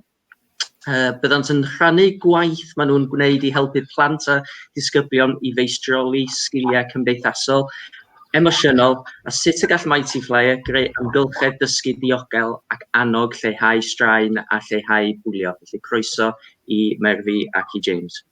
So now we have our first international presentation from Mighty Flyer. So Mervi is the CEO of Mighty Flyer based in Finland, and she's joined by James Wilkinson, head teacher of St. Joseph's in Colwyn Bay, and they're going to share the work they've been doing to help students master social, emotional skills and how Mighty Flyer can create a safe and encouraging learning environment. So James and Mervi, over to you. Thank you so much, Gavin and Mark. I'm going to start by sharing my screen. So this is always the exciting moment. Let's see from the beginning. So I'm hoping that you are now able to see my screen, and if I don't hear any shout outs anywhere, you are all seeing my screen right now. So thank you so much for this opportunity to spend this morning to talk about this very, very important thing of social emotional learning. And I'm coming live from Finland. Exactly. This is very international right now. So we are here to help you to promote, track, and plan student social emotional learning. And our starting point is really that we know that all of us have the need to be appreciated as we are, because appreciation really strengthens that beautiful thing of intrinsic motivation to learn. And our goal is to create psychologically safe learning environments for schools. Because if you think about it, imagine a person coming to school feeling scared or feeling stressed, anxious. We can't really expect that person, that student, to be creative or curious or learn anything new. So the time in school basically is wasted. So that's why the psychological safety is so important. And our way of doing that is through appreciation. Also, the social emotional learning really has long-term effects for adult life. So if you think about, for instance, better self-regulation skills, those are very much associated with mental well-being, good health, and even socioeconomics and labor market outcomes. So what we do is we teach appreciation to each other's character. So let's go a little bit deeper into the character and the strengths itself, themselves. So we are based in 3 different theories. From the US, the psychologist Martin Seligman and his group, and their work on character strengths. Carol Dweck's work on growth mindset, and then Richard and Desi's work on self-determination theory. And all these 3 form the basis and give inspiration to our program and the pedagogical material behind our program.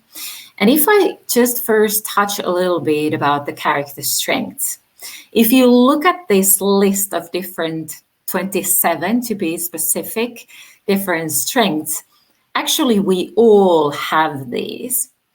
But if you just go through the list and select one of these, and just pick one that you feel that really describes me as a person. And then if I tell you that, for the next, let's say 4 weeks, you're not able to use that anyway, in any of your interactions or in any of your communication, what's left? Usually people tell me that, well, it's not me anymore. It's something empty. And that really highlights the importance of these character strengths.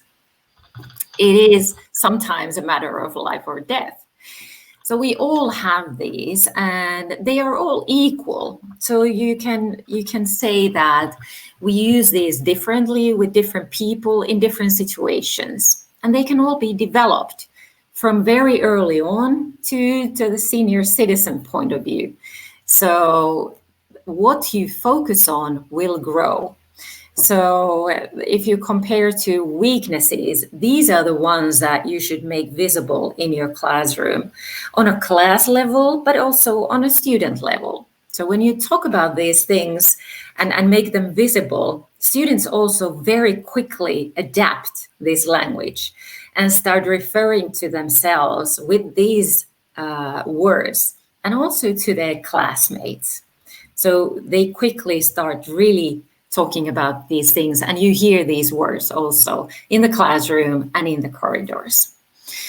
Growth mindset versus fixed mindset. So it's really important to think that when we work hard, we can become whatever we set our minds into.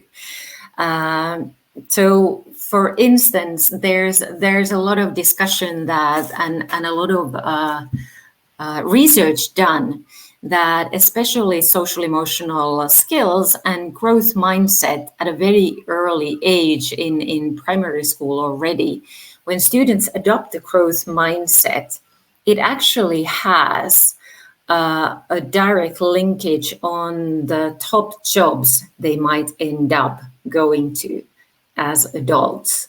So growth mindset and where they see themselves going into in the future actually has a very big importance. So talking about that, how everything is possible when you work hard and you are not fixed in something where you are today is very important. And it's very important setting that tone of voice already early on. And then self-determination theory talks about 3 things. So it's all about autonomy, competence, and relatedness, and all those drive a person's motivation to a certain direction. So Mightyfire and the 3 key elements are basically the individual character development statistics, the well-being tracking tools, and the pedagogical support materials. We recommend that you use the program once a week, and the time spent can vary from just 5 minutes to 45 minutes if you choose to do one of our lesson plans. The tool is used online, so you can use it with any device. So if you will be remotely in the fall for corona reasons again, or doing some kind of hybrid model. Students can use their mobile phones or any laptop, tablets they have at home or at school, whatever tools they have at school. It is easy to use and implement, and we have proven impact. I can show you in the next slide. The best results you will get when you do this with a whole school approach, because then you will enjoy the statistics, the whole school wide, and it'll make more sense because then you are able to plan for the whole school, and it will really bring you the whole impact that way. So if you look at some of the results we've been getting with some of the big important metrics, if we take safety and bullying, these questions have been taken from our Wellbeing Pulse. So first, just the safety and bullying, and then the question, have you been bullied recently? This is from Finland, from the past academic year, a school with 350 students. And in 8 weeks, the students' replies went from all the time, I've been bullied all the time recently, to rarely/never. And they were able to keep the result for the rest of the semester at rarely/never, which is an excellent result. Then in Taiwan, the same time period, almost 700 students, and sense of belonging. And in just a couple of weeks, they went from below neutral to positive.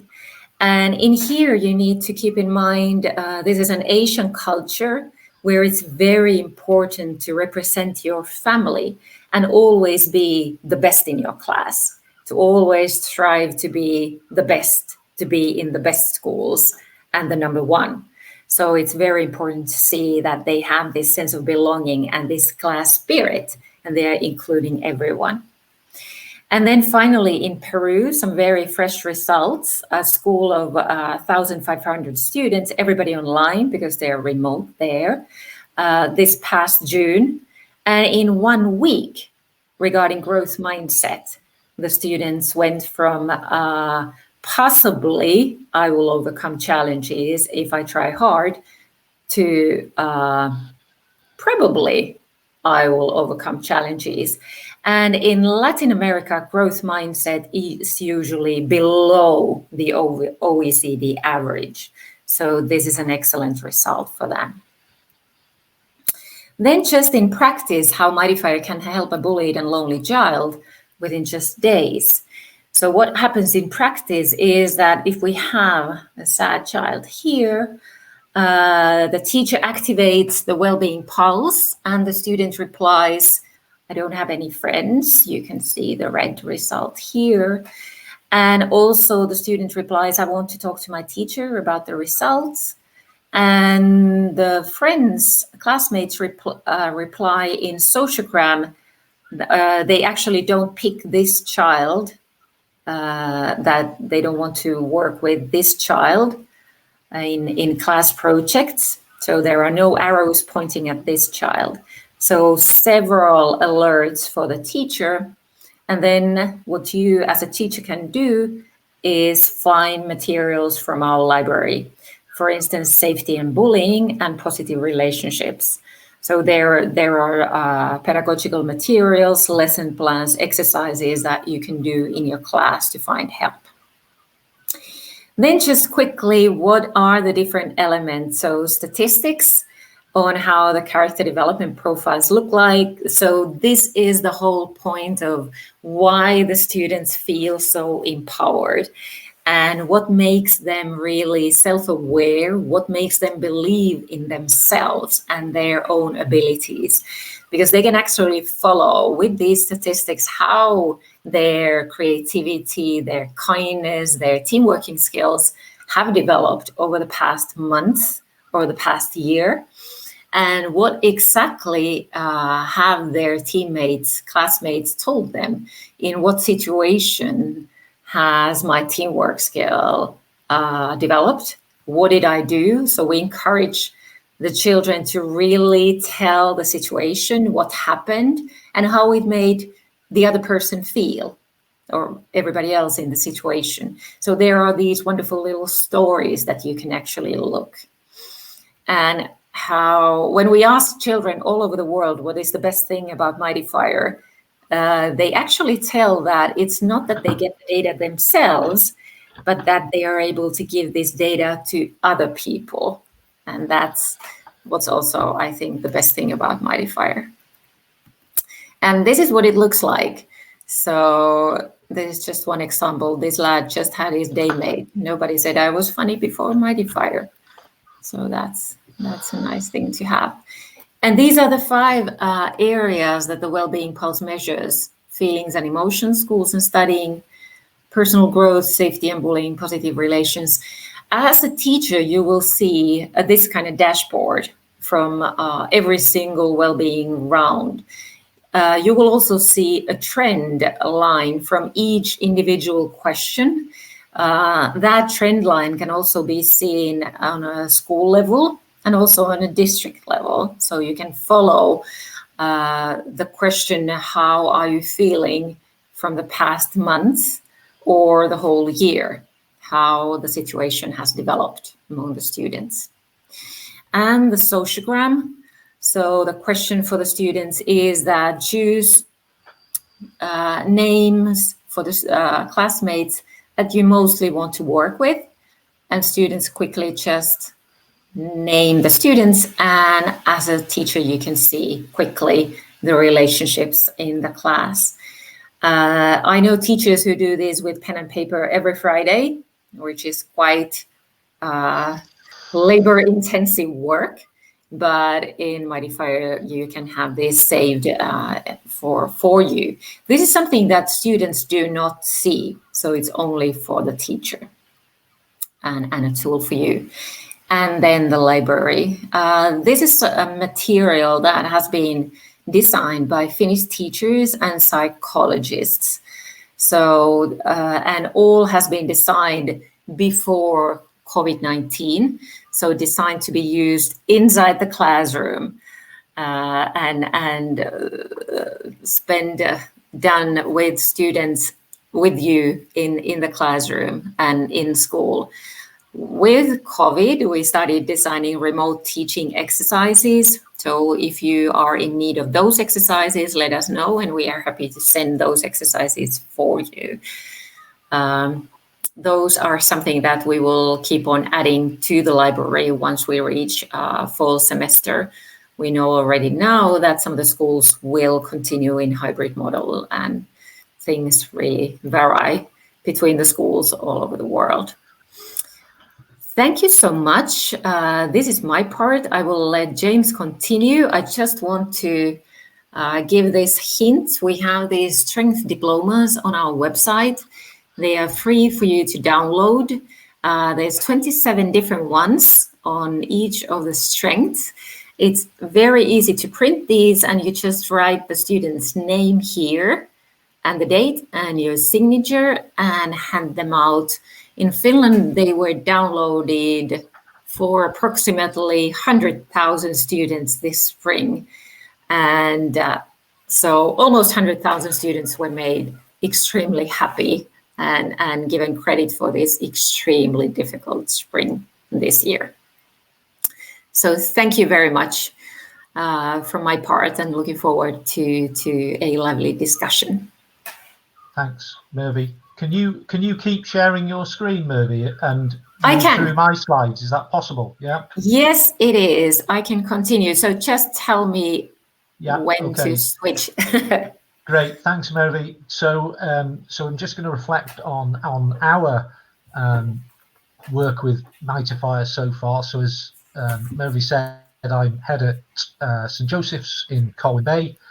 We've always had a focus on well-being, but back in the good old days of autumn 2019, before it all changed, we had a trial period with Mighty Fire. So Mervy, if you could go to next one.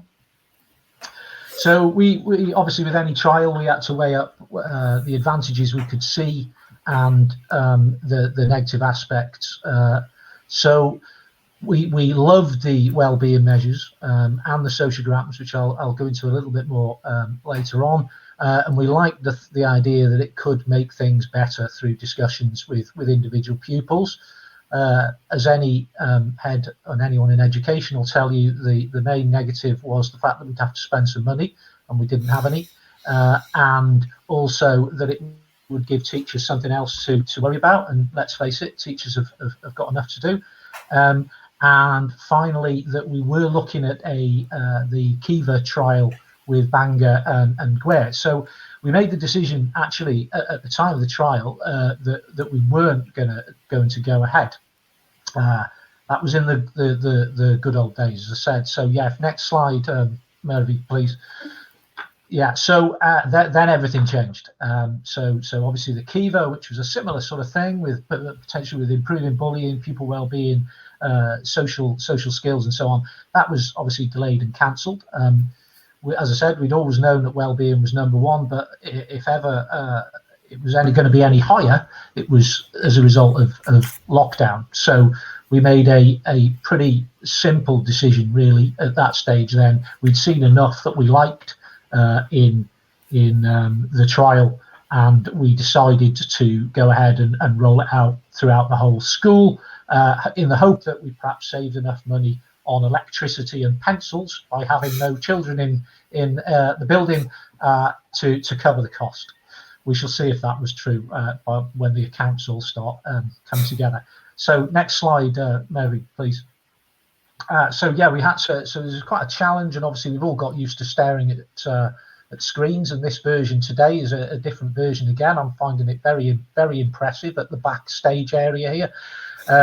But we had to have the training from Mervy herself, I think, with online with all our staff. We decided not to go too low. We didn't use reception in year one initially, and then we had to roll it out as part of our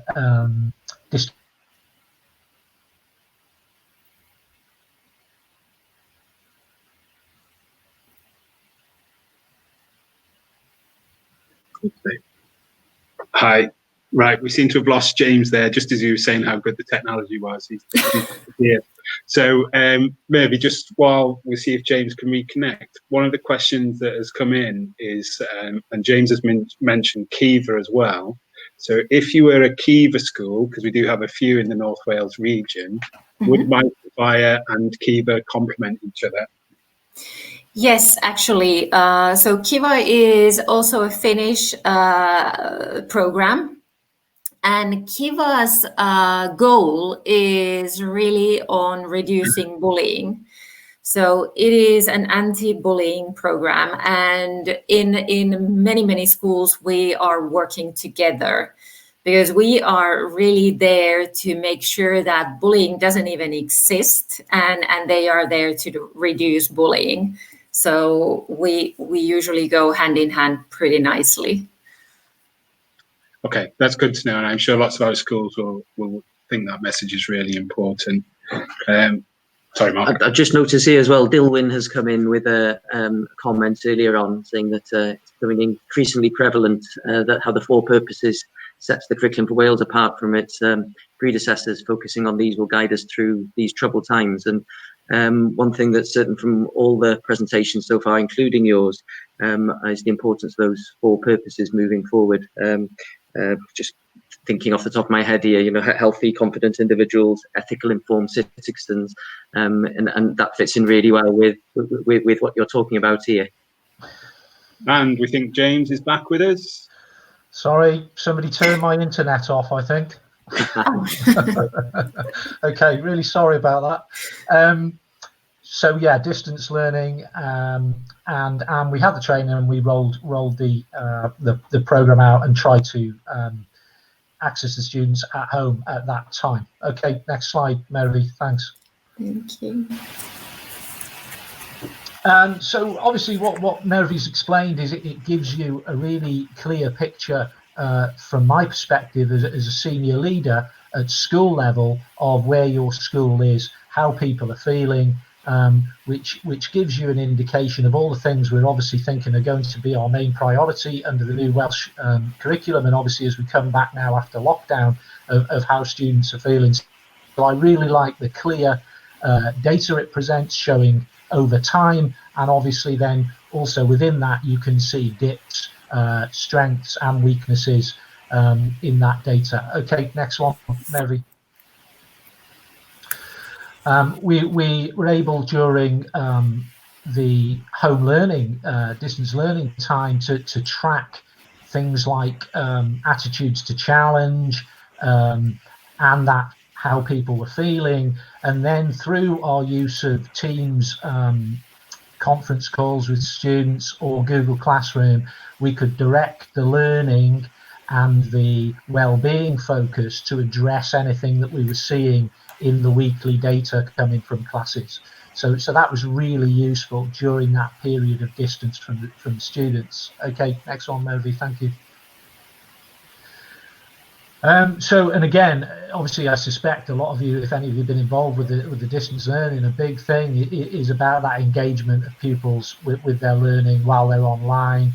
And we saw different patterns within different classes, certain cohorts, certain groups within cohorts. So again, that's really important. And obviously in that slide there, you could see that there was a build-up of enthusiasm for work. I believe that looking at that slide, it was as we entered the phase where pupils were going to be given the chance to check in and return to school. So it was a bit weird that despite the fact that we actually, as we entered check-in, there was a drop in engagement with learning, but there was obviously a feeling amongst the students that they were actually more excited about potentially coming back to face-to-face learning. Okay, next one, Mervy, thanks.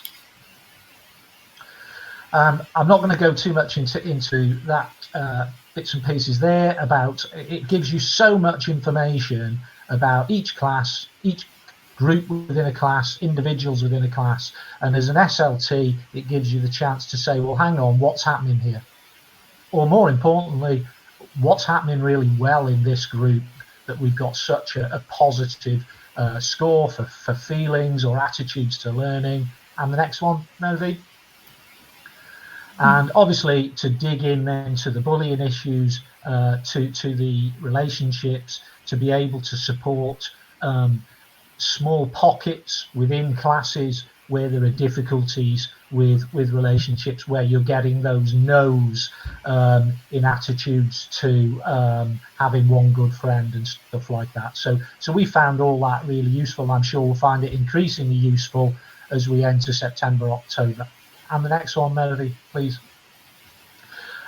Quite interesting on the ground, the thing that Mervy was talking about these wellbeing pulses and then the response of the teacher. I dealt with some of these personally during the trial, and then there's been other stuff recently of children, and it's an interesting one that Mervy referenced, children saying, I haven't got any friends, but then coming in and relating it to the sociograms, which I'll quickly come to in a minute, where they actually had a lot of children saying that they wanted to be with them. So you're able to use the two bits to say, well, hang on, you're talking about not being liked or popular or having a friend, and yet there's a lot of people here telling me and you, therefore, that you've got friends. And I like the fact that it offers you the chance for students to be anonymous, just to raise that there might be a problem here in the class, or to actually talk it through with the teacher and direct those one-to-one conversations. Okay, next one, Mary. A real positive, and this did change my mindset a little bit. As I said, I think we've always focused on well-being, but a real thing I like about what Mightify does is this focus on your strengths, not your weaknesses. I think we spend an awful lot of time, both as teachers and with pupils, talking about raising those weaker areas where we don't spend enough time highlighting those areas of strength. I think in some of the training they talked about it's our strengths as individuals, whether we're young people or adults, that carry us through the successes of our careers and our personal lives and so on. So I think that acknowledgement of pupil to pupil about individual strengths and then the celebration and the further development of those strengths, rather than always talking about, well, I'm not very good at that, I need to get better at that. I personally see that as a real positive of the program. And the next one, Mary. And as I say, those sociograms you talk about, I'd love to meet the teachers who do them by hand. I never even considered this as a tool, Mary, before, but it's brilliant. It's been brilliant for us during the trial. It's been useful as we entered, coming back to check-in, to be able to say, right, how do I sort these children out? We do all sorts of strange things trying to work out who should be with who and things, but sociograms, I found that another revolutionary aspect for us as a school and for grouping, and it will be useful in September again. Okay, and the next one. So yeah, the main strengths for us that we'll continue to use will be this Wellbeing Pulse. I don't think there's going to be anything more important across autumn term and beyond than finding out how every single young person is feeling about their whole lives and their whole school interaction, and the software here gives you great tools for that.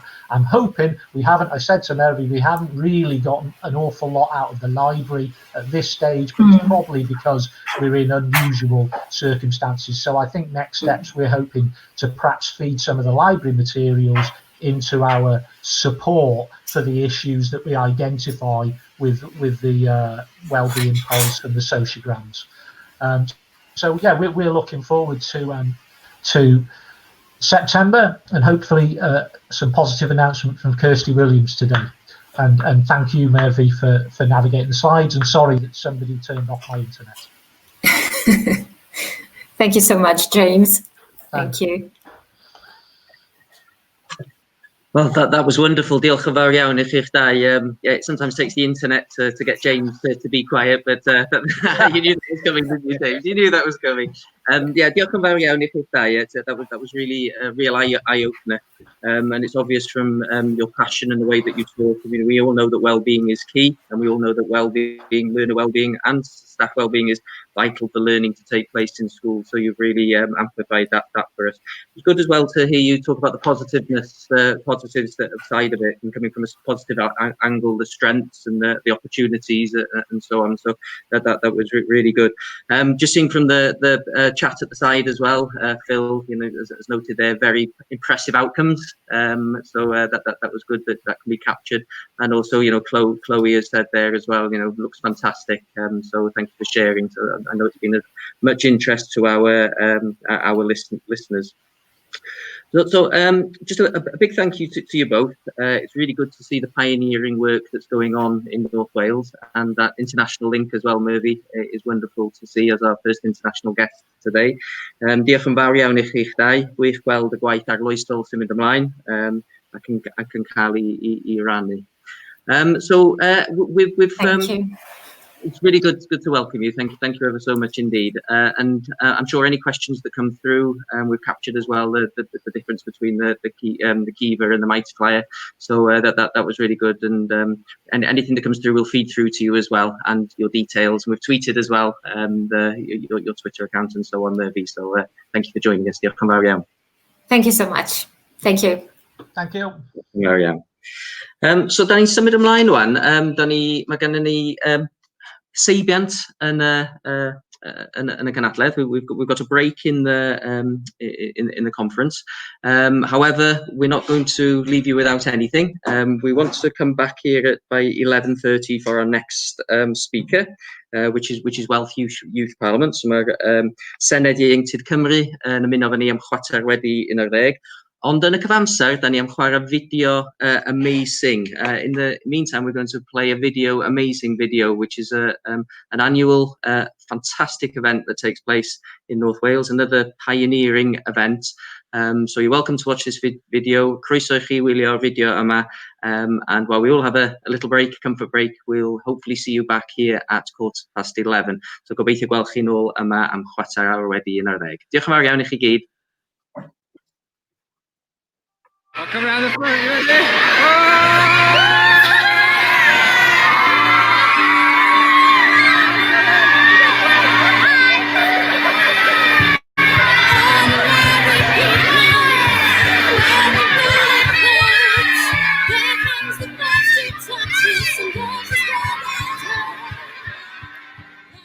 Borough. Hi, my name's Rach. I'm one of the directors for Amazing. Amazing is an arts organisation which is based in Wrexham and Chester, and currently we work with hundreds of schools, thousands of children and their families and communities. We collaborate with arts organisations, amazing arts specialists and other educational establishments to provide inspiring and creative projects for children and schools to get involved in, keeping arts alive.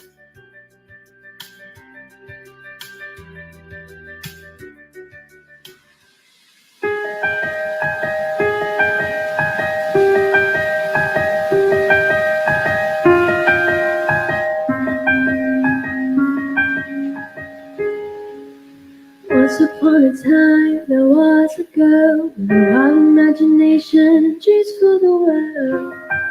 Will they ever come true?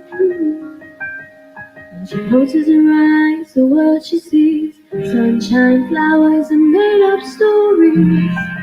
Will they ever come true?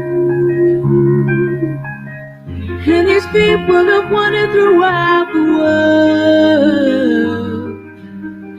These fingers will have touched the stars in the sky, and this heart will have loved once upon a time. Can you hear my story talk to you, sing with you? Hear my story talk to you, reach out to you. Hear my story talk to you, sing with you. Hear my story talk to you, reach out to you.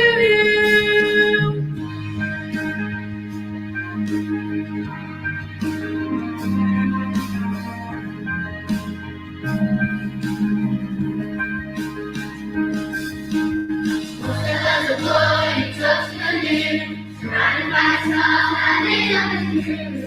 Be free from the reach when you want it. Sometimes I feel, sometimes I know. Hold my hand and share what we got. Be free from the reach when you want it.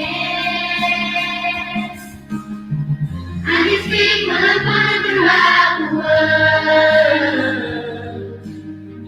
These fingers will touch the stars in the sky, and these hearts will have loved upon a time. Can you hear my story talking? Sing with you. Can you hear my story talking? Reach out to you. Can you hear my story talking? Sing with you. Reach out to you, and I hope the story comes with age, like those before me. Can you hear my voice? Can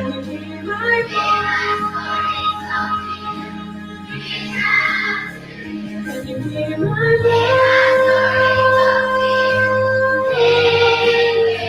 Can you hear my voice? Reach out to you.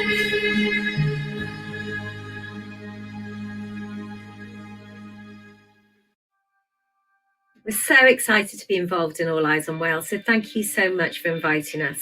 And today we want to tell you a little bit about some of the projects we've been running with schools over in Wrexham and Flintshire called Amazing Fusion. Amazing Fusion is all about celebrating diversity and difference, living in one world in peace and being unique and being proud of it. Using the arts and working with art specialists, we brought hundreds of children together from different communities and different schools, and working and collaborating together, they created new music, new songs, new dances, drama, and poetry and artwork.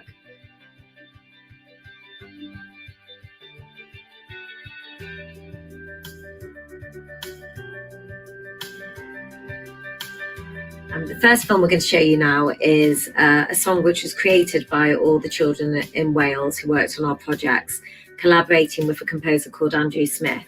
It's called Together, And it's just a beautiful song all about living in peace and celebrating one world and working together and being a good global citizen. And basically this song wasn't just sung by the Welsh schools, but has actually also been sung by schools in Cheshire and schools on the Wirral, and also schools abroad in countries such as Australia and Georgia and India. So we were just amazed at what a fantastic response it got.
So the next film I want to share with you today shows snippets from some of our workshops that we've run in Wrexham and Flintshire schools this year.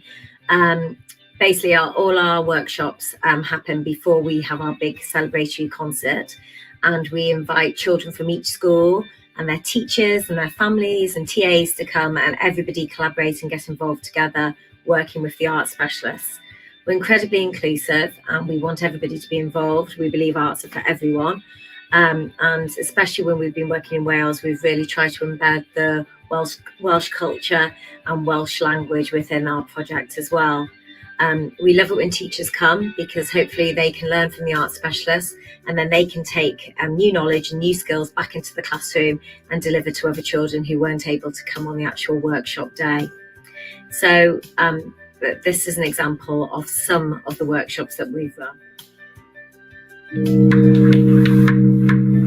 Hi, I'm Una, and today we've been working with 20 primary schools across Wrexham and Flintshire as part of the Amazing Fusion project.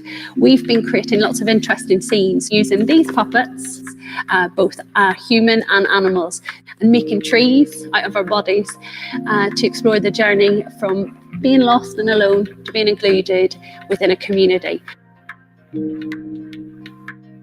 They've created the most exciting and interesting performances. They've written, they've performed, and they've directed each other. It's just been really fun to see other people that, not just me, but loads of other people from different schools, like doing acting, because acting's really fun and it's not everybody's cup of tea, but it's really fun when you try it out. I've been enjoying that we've got to do drama and be in the character. And the students have created some really interesting work about how they can include people who've come to Wales and don't know the language. Hello, I'm Ridley. Everyone should feel welcome in Wales, no matter where they come from. Where are you from? Australia. My name is Ruby. I want to say that in Wales we're a really good community and we're really good at helping each other. I think we should stay like that in the future. And that's all. Bye-bye. Hi, I'm Kelly from House of Dance and the Amazing Fusion Project. We have 130 schools taking part in Cheshire, Wirral and Wales. You can run away from it all, but like a boomerang, it'll all come back. So with our first ever Dance Fusion workshop in Wales, we had 20 schools. They were all from different backgrounds and had different needs, different dance abilities, but we created a piece together and it was all about celebrating our differences and celebrating our individuality and showing each other what makes us unique. So we started off by going around and showing our favourite dance move, and they were all completely different. No one did the exact same move. We did that because we wanted to really show within the dance that they were expressing their own individuality. We did sections where we were all dancing together at the same time, so how we can lift each other up. There were parts when some of us were struggling, but we'd all bring each other back up, and then we'd celebrate our own individuality. We were all pointing to each other, and they got to show off their own dance moves.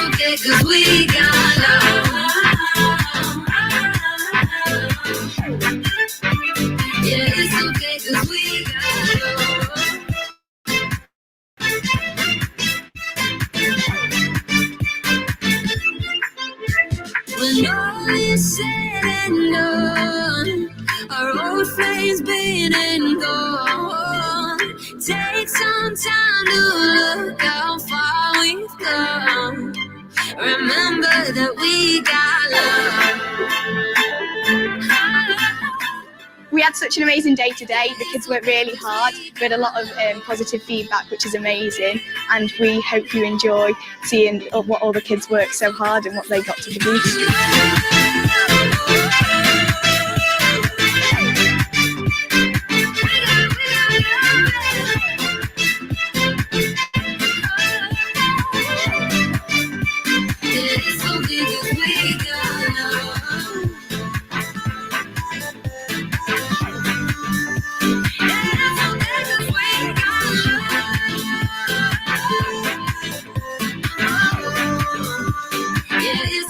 Cause we got love.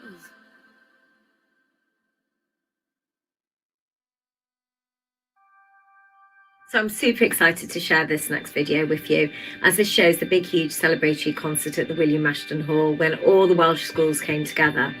The song you're going to hear is actually being written by the schools in Cheshire. So 65 schools wrote that, and it's called Be Who You Want to Be.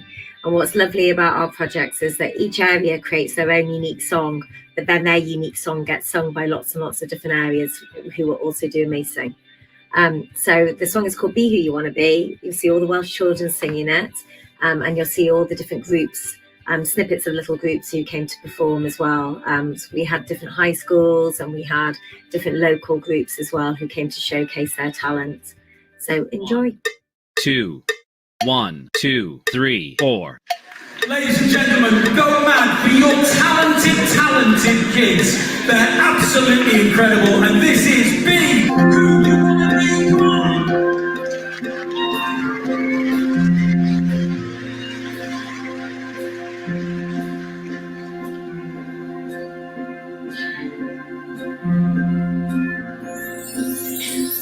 Staring to the mirror, and you don't know what you see.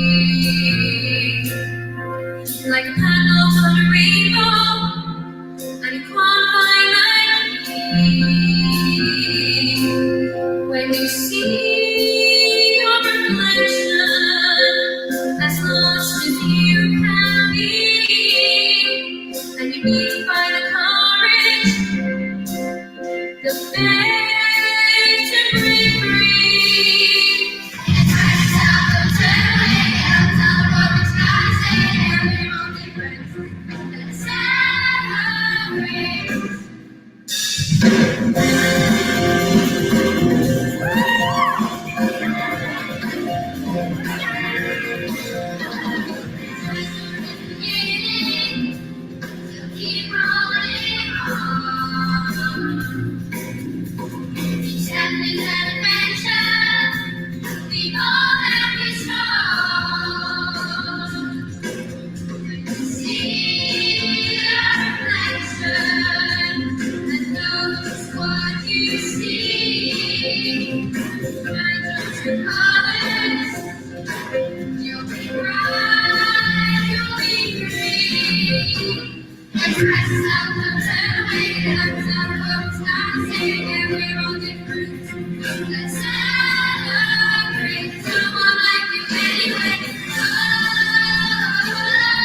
So the future is really exciting. We've got some amazing projects sorted and we've secured funding to come and run them in Conway and Denbighshire. So it's completely free for all schools to take part in all our workshops and to come and perform at the concerts. We really would love you all to be involved. So if you're interested, please email me, rach@amazing.org.uk, and check out our website, www.amazing.org.uk, to find out more exciting things which will be going on. In all its projects just hopes to inspire creativity and support all its participants in their well-being and confidence and self-esteem through the arts. In this last video I want to share with you, you're going to see a showcase of all the different areas that we've worked with in Amazing Fusion. See lots of photos and footage and all the different groups who we've worked with. Children, schools, families, adults with learning difficulties, all collaborating together and creating amazing results working with art specialists. We've had a fantastic year so far. We've been really lucky with all the wonderful groups we've worked with, and we hope to continue this. Please check out our website, www.amazing.org.uk, and see the new things that you can sign up to. There'll be online workshops, there'll be packages for your bubbles within schools to help you support singing and creativity in your classrooms. And obviously there'll be the big projects which will be coming to your area.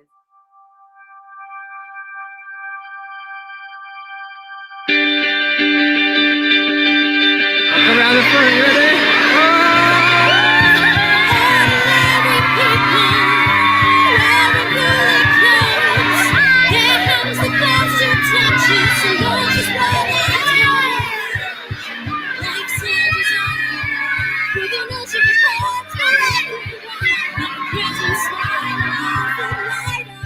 Saying I'll protect you now.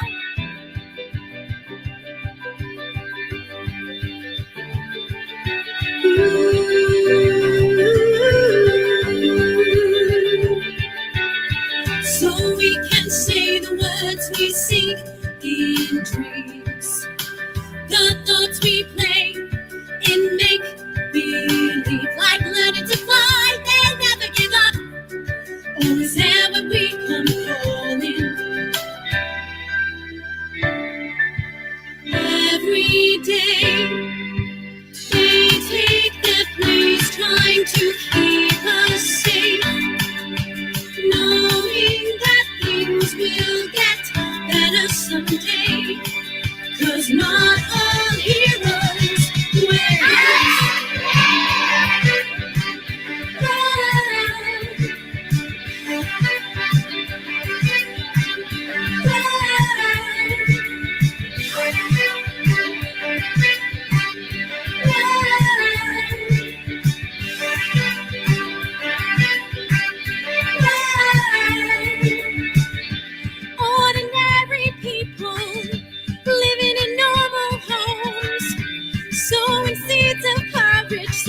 can live in hope, like a fire burning day and night, fighting every day to save our lives. So we clap our hands on doorsteps, we dance, saying we'll protect you now.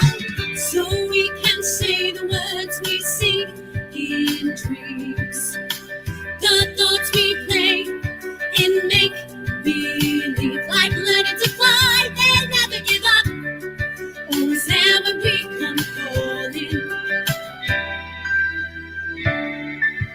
Every day, they take their place, trying to keep us safe, knowing that things will get better someday, 'cause not all heroes wear capes.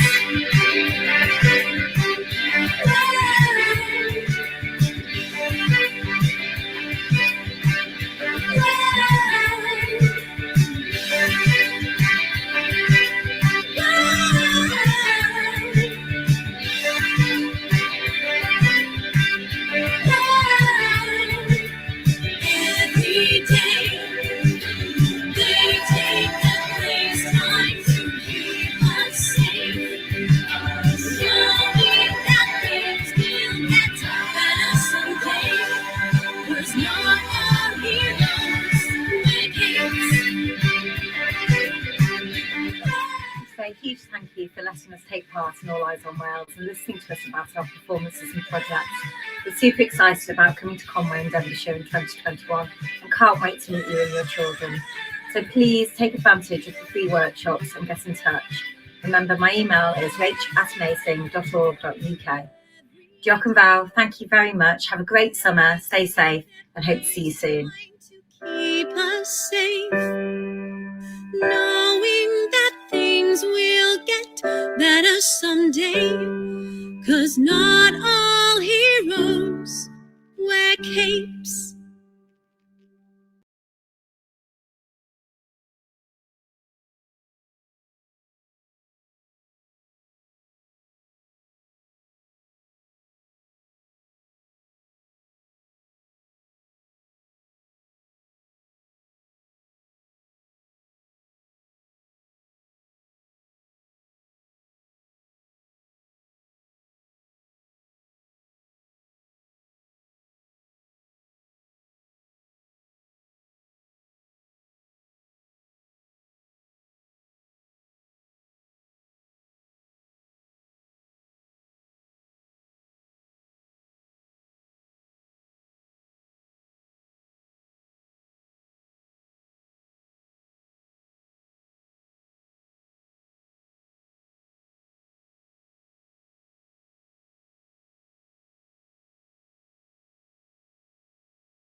Wel, croeso nôl pawb.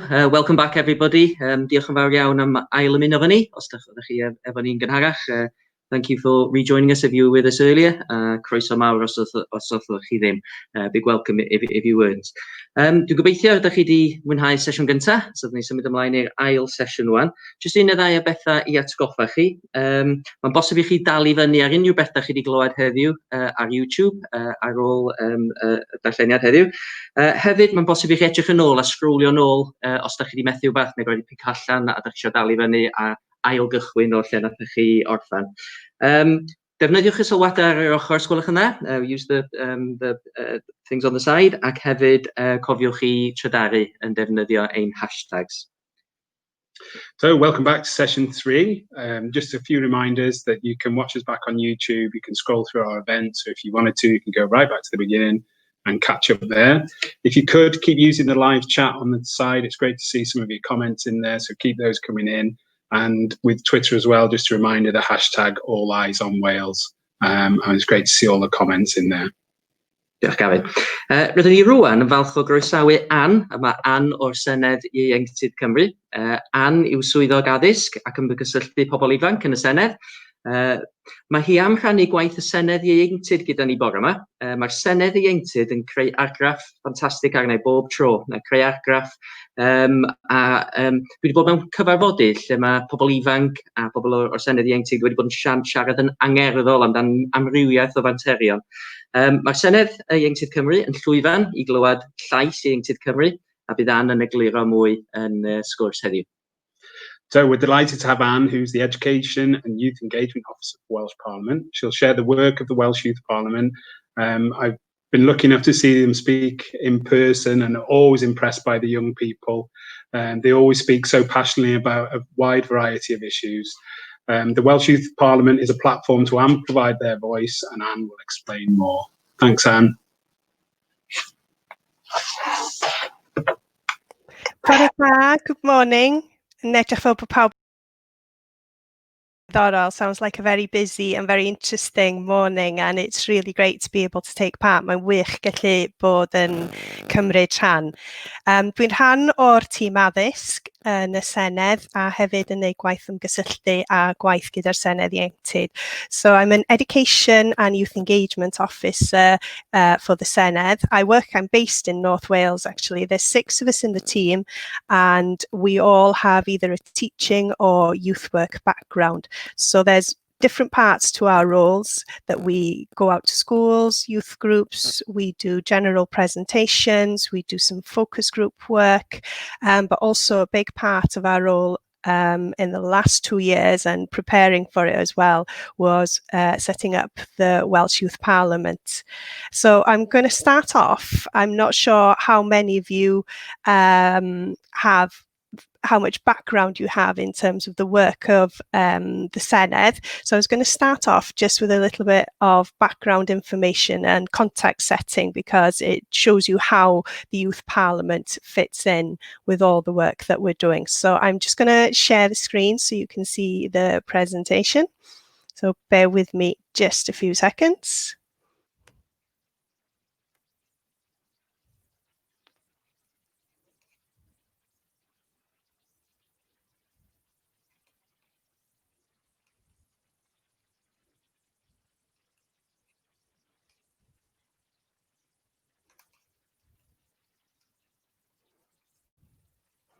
There we go. Sorry, I've managed to start at the beginning, at the end, sorry. There we go.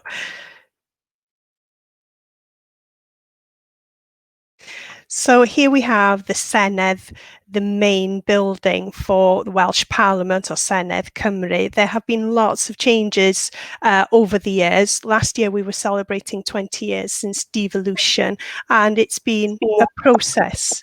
Sorry, Ann, just to stop you a minute. I'm afraid we can't see the screen at the moment. Oh, so okay. Can we share that, please? Yep, we'll see what went wrong there. Diolch i ti.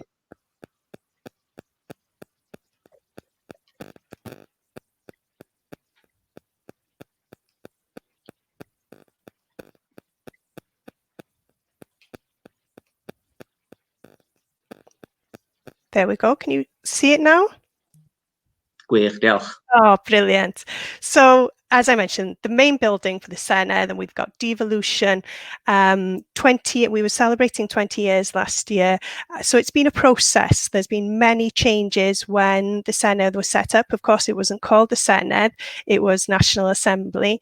And also we didn't have any law-making powers. So there's been lots of changes and development. And it's been such a historical time for politics in Wales. It's the first time in hundreds of years we're able to make decisions for ourselves on certain subjects, and also to be able to be passing our own laws. So in terms of devolution, what is devolved? I think in the past 3 months, this has had a lot of focus in terms of people realising that we make our own decisions for health and education in Wales. But when we go out to speak to young people, we try and highlight it's the things that affect our everyday lives: education, health, sports, culture, the environment, Welsh language, planning, all kinds of things that affect our everyday lives are debated and discussed in Cardiff Bay, and decisions are made there and laws are passed there. Not everything is devolved: policing, foreign affairs, etc. Lots of subjects which aren't devolved, but the main issues that affect our daily lives are decided on by us here in Wales. Now, in terms of who represents us, there are 60 members of the Senedd. We've got 1 member for each constituency, so there's 40 constituency members in total, but also in Wales we have 20 regional members as well. And just to see, well, what does that mean? How does it affect us?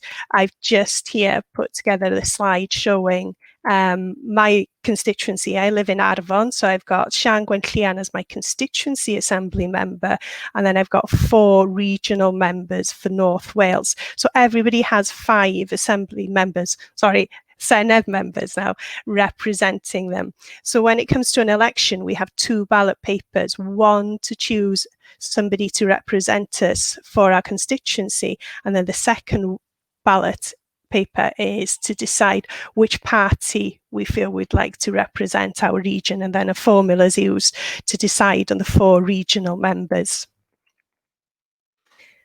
Here we can see the results from the last election, and you can see there Labour being the largest party and therefore forming the government. And then you've got Mark Drakeford, of course, as the First Minister. And then Elin Jones there, she's the Llywydd or presiding officer, the equivalent to the Speaker of the House. So I work for the Senedd and not for the Welsh Government. So I work for the Parliament in Wales. So all the work that we do is focused on Wales and the work of the Senedd. It's not, it's completely unbiased when it comes to political parties. What we can see there is the plenary chamber. Of course, plenary hasn't been taking part as usual. It's been just like we are now, virtual. And I think we were one of the first in the UK to go virtual when it came to holding meetings in the past few months. The big change that's happened, not only in the change of the name, but from May onwards, when the new legislation came in, it meant that 16-year-olds were able to vote here in Wales for the first time as well in Senedd elections. So in 2021, next year, young people will be able to vote in the elections. Now, we have worked hard to put together a pack of resources, and they're all on the Hub website, with all kinds of activities there suitable for assemblies, for classroom activities, PSC, there's Kahoot quizzes, there are videos, presentations, lesson plans, and also information for youth groups as well, maybe less formal settings. So it's well worth having a look at the pack of information that's there. And always remember that as a team, we're always available and happy to help and try. And well, who knows when we'll be able to be coming in and out of schools in the future, but also we are looking at and we're developing information virtually as well. So we'll be running that out in the next term as well. how to get in touch or get involved in terms of what's happening with the work of the Senedd. There are lots of different ways that you can get involved and get young people involved. We have our petition system where you need 50 signatures and then it will be discussed by the petitions committee. This is one way where, well, we can see an impact on our everyday lives. When you think about that 5p charge for plastic bags, the legislation itself started as a petition. People can lobby, write to their members of the Senedd, but also take part in consultations. And this is something, as a team, we've always felt very, very passionate about, because we have been trying to make sure that as many young people as possible get involved in any consultations. A few years ago, it was always the Education and Young People Committee who wanted us to go out and get young people involved in the work that they were doing, and we were feeling that that was a fantastic opportunity, but also highlighting to committees that young people aren't just interested in education and what happens in schools, but also what happens in terms of health and the environment. So even at the very early stages when we were looking at legislation to do with organ donation, I remember talking to students, Key Stage 3 students in schools across North Wales, and asking their opinions and what they felt about having such a legislation here in Wales. So getting young people involved has always been something that's very, very important to us as a team. So it's been great over the last 2 years to be able to see that develop and the development of the Youth Parliament. So I'll talk a little bit now about how the Youth Parliament was set up, a bit about the background and how it works. And I've got some videos from young people themselves telling you about what they've been doing as part of the Youth Parliament. Making sure that young people have a voice in how all of this has been worked out has been very important from the beginning. So right from the start, we had a consultation with young people, and we had over 5,000 young people getting involved and telling us what they would like, how they would like the Youth Parliament to look here in Wales. So from that, we were able to model what we have as a Youth Parliament now. So we've got 60 Youth Parliament members. Young people were very adamant. They wanted it to be as much of a mirror image to the work of the Senedd and Senedd members as possible. So we've got 60 young people. They have to be between the age of 11 and 18. We have, again, 40 members from constituencies, and then we've got 20, not quite regional. I'll explain a bit more about them in a second. They will stand for a 2-year term, and they can stand twice, no more than 2 terms. Young people aren't there standing on behalf of political parties. It is issue-based politics, so they're there to represent what's important to young people in Wales. The elections were held online, so I think these were some of the first online elections on a national scale that have been run here in Wales, and that ran very successfully. So what we have, as I mentioned, we've got 40 Youth Parliament members, 1 for each constituency. Any young person could have put their name forward to stand for the Youth Parliament. They didn't have to be nominated by a youth worker or a teacher or a head teacher. Everybody would be free to put their names forward. And then they had to create a mini manifesto, if you like, and highlight 3 subjects which were important to them. And it was up to them to campaign and make sure that young people were voting for them. In terms of the regional seats, we were very eager to make sure that the Youth Parliament was inclusive, and that those voices maybe who wouldn't be as confident in standing in election would be happy to put their names forward and get involved. So what we decided to do was to work with partner organisations. Organisations were able to put a bid in to say that they would hold their own elections within their organisation and put forward members. So you can see there we've got a really good cross-section of young people. We've got representation from the Guides, we've got representation from Barnados Cymru, we've got the ERF, we've got Race Council for Wales. So when we hold meetings, we have such a diverse group of young people, we hold regional meetings in our different regions, and in the North Wales meetings we have 3 languages at the same time. So we've got Welsh, English and Arabic. We also have sign language, so we're truly trying to make sure that different voices are being heard and taking part in the Youth Parliament right from the start. In terms of the aims of the Youth Parliament, it's to discuss issues that are important to young people. As I mentioned, they're not there representing political parties, they are there being the voice of young people. The aim is to contribute to the wider Senedd business so that they can get involved and make sure that young people's voices are being heard clearly. And also, this is the first time we've held the Youth Parliament. This is the first 2 years. So we are learning lessons. We're not saying the model that we have is perfect, and we are developing it, and they will play an important role in that, in saying, well, this has worked well and this is what we need to improve to the future. So I'm going to hand over to them. I've got a little bit of a video from their first meeting here.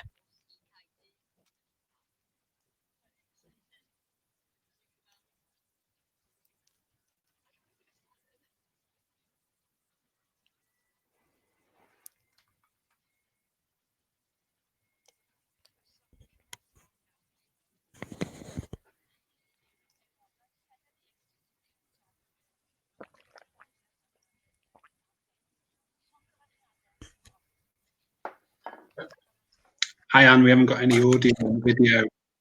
You haven't got any audio? Okay. We'll try again.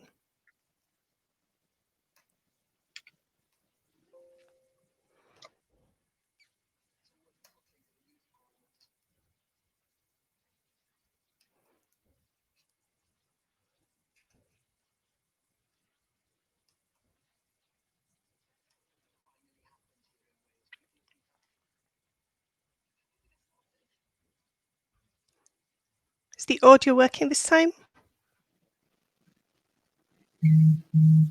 No, I haven't got anything yet, sorry. You know, when you click share screen, was there a little icon at the bottom to share audio? Yeah, I clicked that. I'll go back again and see.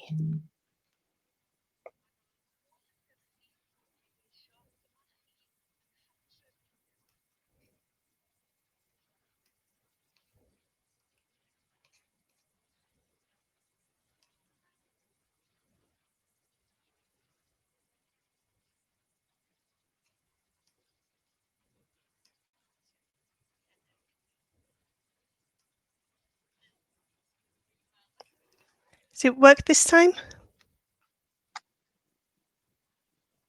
Can't hear anything yet. No, can we just skip the video? We can share this link so people can see it after. Okay. Unless you want to talk through it, Anne. The only thing I'm thinking is that we've got the subtitles on there.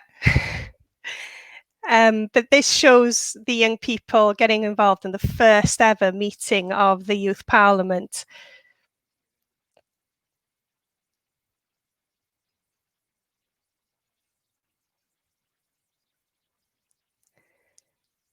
So it's their first full meeting of the Youth Parliament here in Wales, and it was a truly inspirational moment, working as many of you do, working with young people day in, day out. You do know how inspirational and how passionate they can be for subjects. And it was seeing these young people taking over the chamber and holding their own plenary with the llywydd, making sure that the first meeting had an extremely high profile.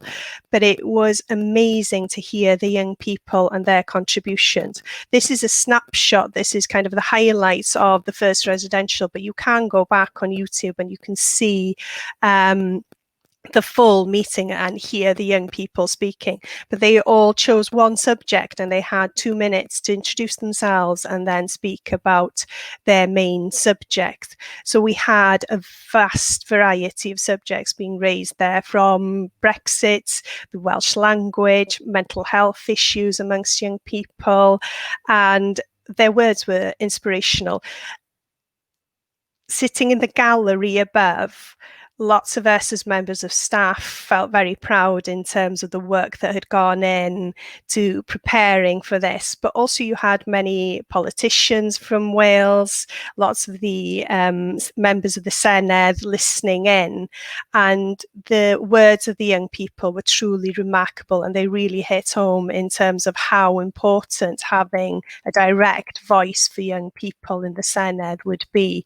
So they were highlighting the major issues that were concerning young people at the moment in terms of mental health, in terms of the environment and the skills that they are learning whilst they're in school.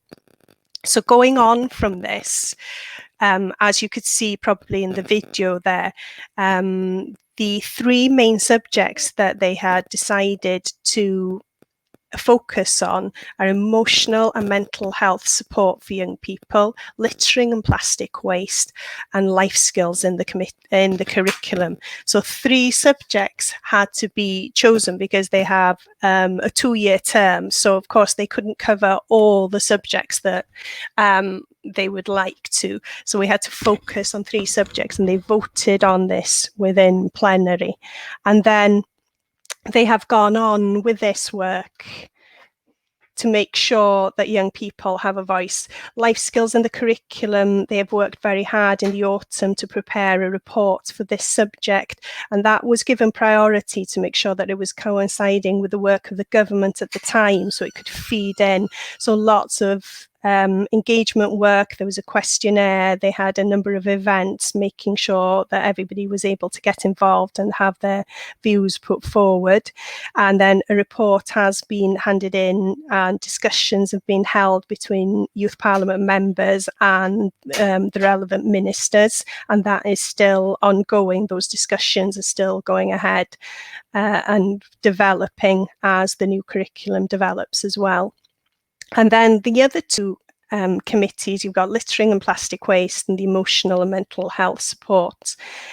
Both of those are working at the moment. So both committees have got consultations going on. Emotional mental health support have a questionnaire asking about what facilities are available, what are young people's opinions about the support that's available. But there's also a questionnaire available to parents and to professionals as well. And all the information is on our website. So if you do have time, please go ahead there and have a look and take part in these consultations. Littering and plastic waste, that's the committee I'm supporting at the moment. So we are at the moment running our own consultations. There's a questionnaire on our website asking young people about their recycling habits and what they do to try and reduce waste, and also asking their opinions and ideas about the future. What kind of legislation or policies do they think we should have here in Wales, as we're already a country that's putting the environment high on the agenda. What more can we be doing, and what would young people like to see happening? Both those sets of questionnaires are open until the 8th of August. Now, I do have a video of 3 of our Youth Parliament members for North Wales, and they're talking about their experiences. But from the last video, I'm a bit concerned that you're not going to be able to hear this, the sound on this, but cross fingers that this will work.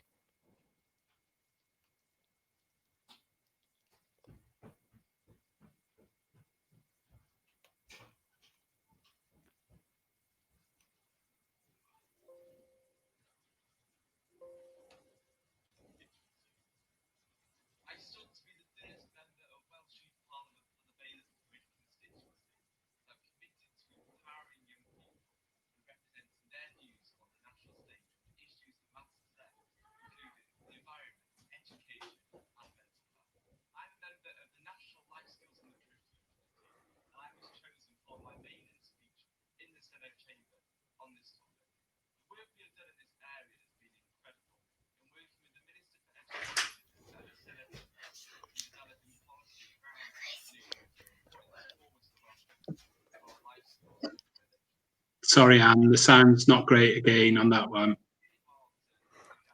It's really faint. Is it? Let's see.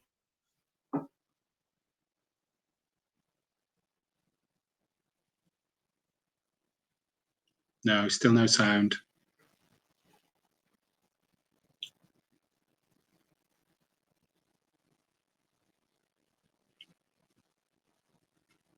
No, we'll move on. We'll share the videos afterwards. Oh, can't hear you now. She's on mute. We hear mute. Anne, are you on mute? Sorry. My mic isn't connected. You back? It says that you can't unmute because her mic isn't connected. Anne, we've lost you there, saying that your mic isn't connected.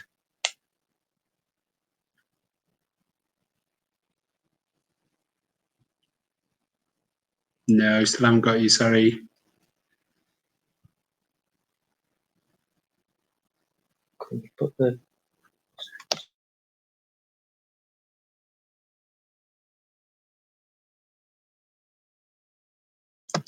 Okay, and I think what we'll do, we'll try and sort out sound connection your side, and we'll go to our... Oh, I think you're back. it's, has You're it back. come back on now? You're we go. there. Sorry, I was trying to get the sound on the video, and I think it kind of knocked my microphone off there. But we'll share. I can share the links so that you can see the 3 Youth Parliament members and hear their words in terms of what they feel that they've achieved and developed from taking part in the Youth Parliament. And I think the feedback that we're getting is extremely positive, and it's been a great opportunity for young people to be getting involved. So I think my final message really is go on head to our website and have a look at the questionnaires and get involved. There's lots of opportunities, especially I know it's coming towards the end of term now, but there are opportunities in terms of the environmental litter and plastic waste consultation, which would do a great task for anyone setting work on Hub. But also next week we have our Youth Parliament Week as well, which is full of different activities. So I'm a bit wary of going back to sharing a screen, but here we go. Hopefully you can see that we've got lots of different activities. We've got a Reduce Reuse workshop on Monday afternoon. We've got a question time with the First Minister on Tuesday. We've got workshops to do with mental health and well-being. We've also got different debates going on towards the end of the week. So these are open for young people to take part. So if you can share information with students and young people, we would be extremely grateful. All the information is on our social media feeds, so on Twitter, Facebook and Instagram. And if you've got any further questions, if you want any further information about Youth Parliament, please get in touch with us. We've got hello@youthparliament.wales, or you can get in touch with me directly. It's ann.owen.williams@senedd.cymru.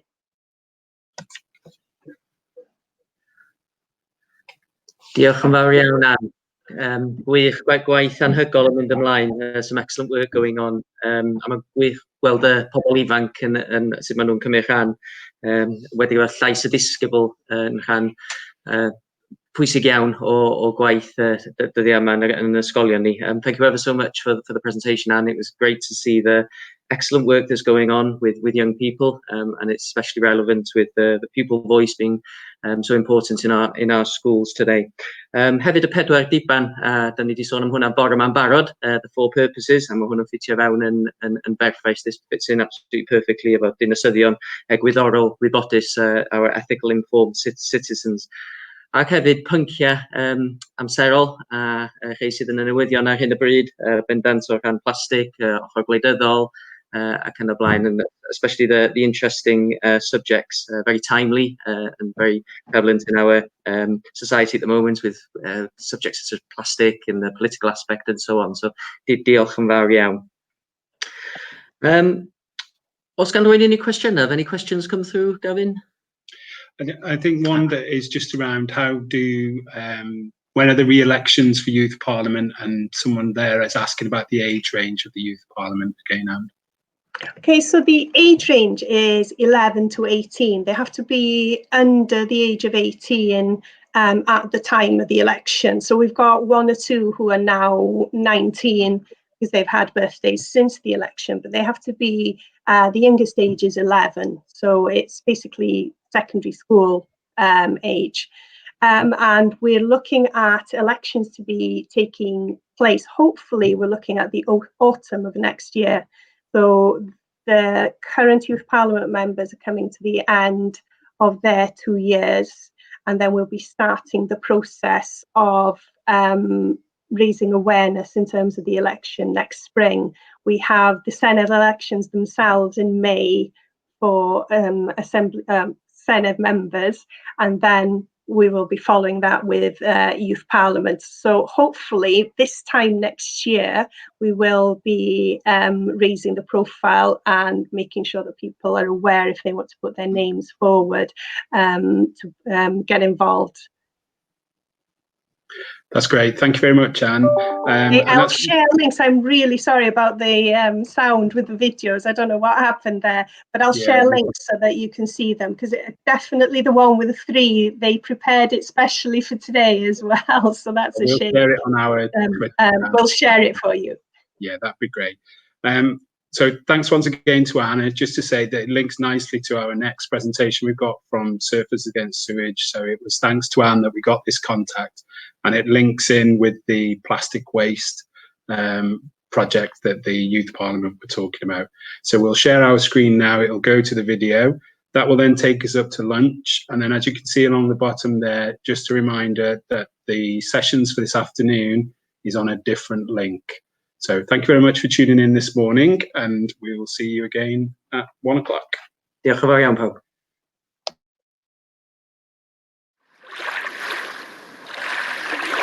To solve this system of equations by addition, our first goal is to cancel out one of the variables.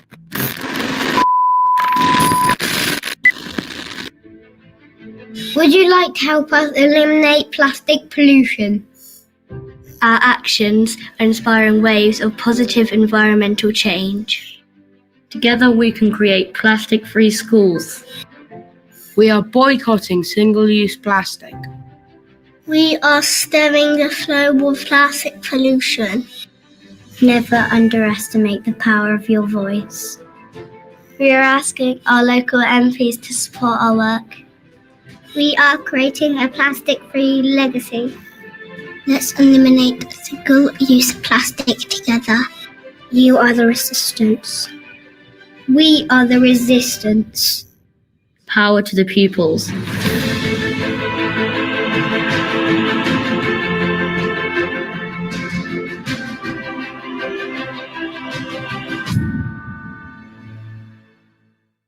Good morning, welcome to our session on plastic-free schools. My name is Laura Sanderson, I'm the Surfers Against Sewage rep for Snowdonia, and I also have 15 years experience teaching across North Wales as an art and design secondary and A-level teacher, and also as senior mentor.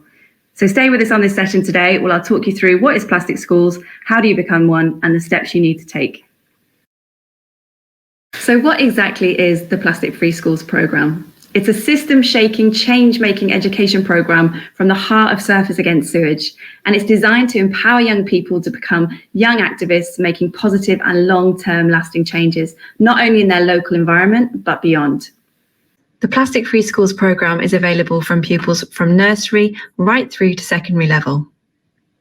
So before we look at ways that you can deliver it and the steps you need to take so that your pupils can access a programme, let's have a look at why we at Surfers Against Sewage think it's such an important programme, not only for our pupils' health, but for the health of our oceans and our future.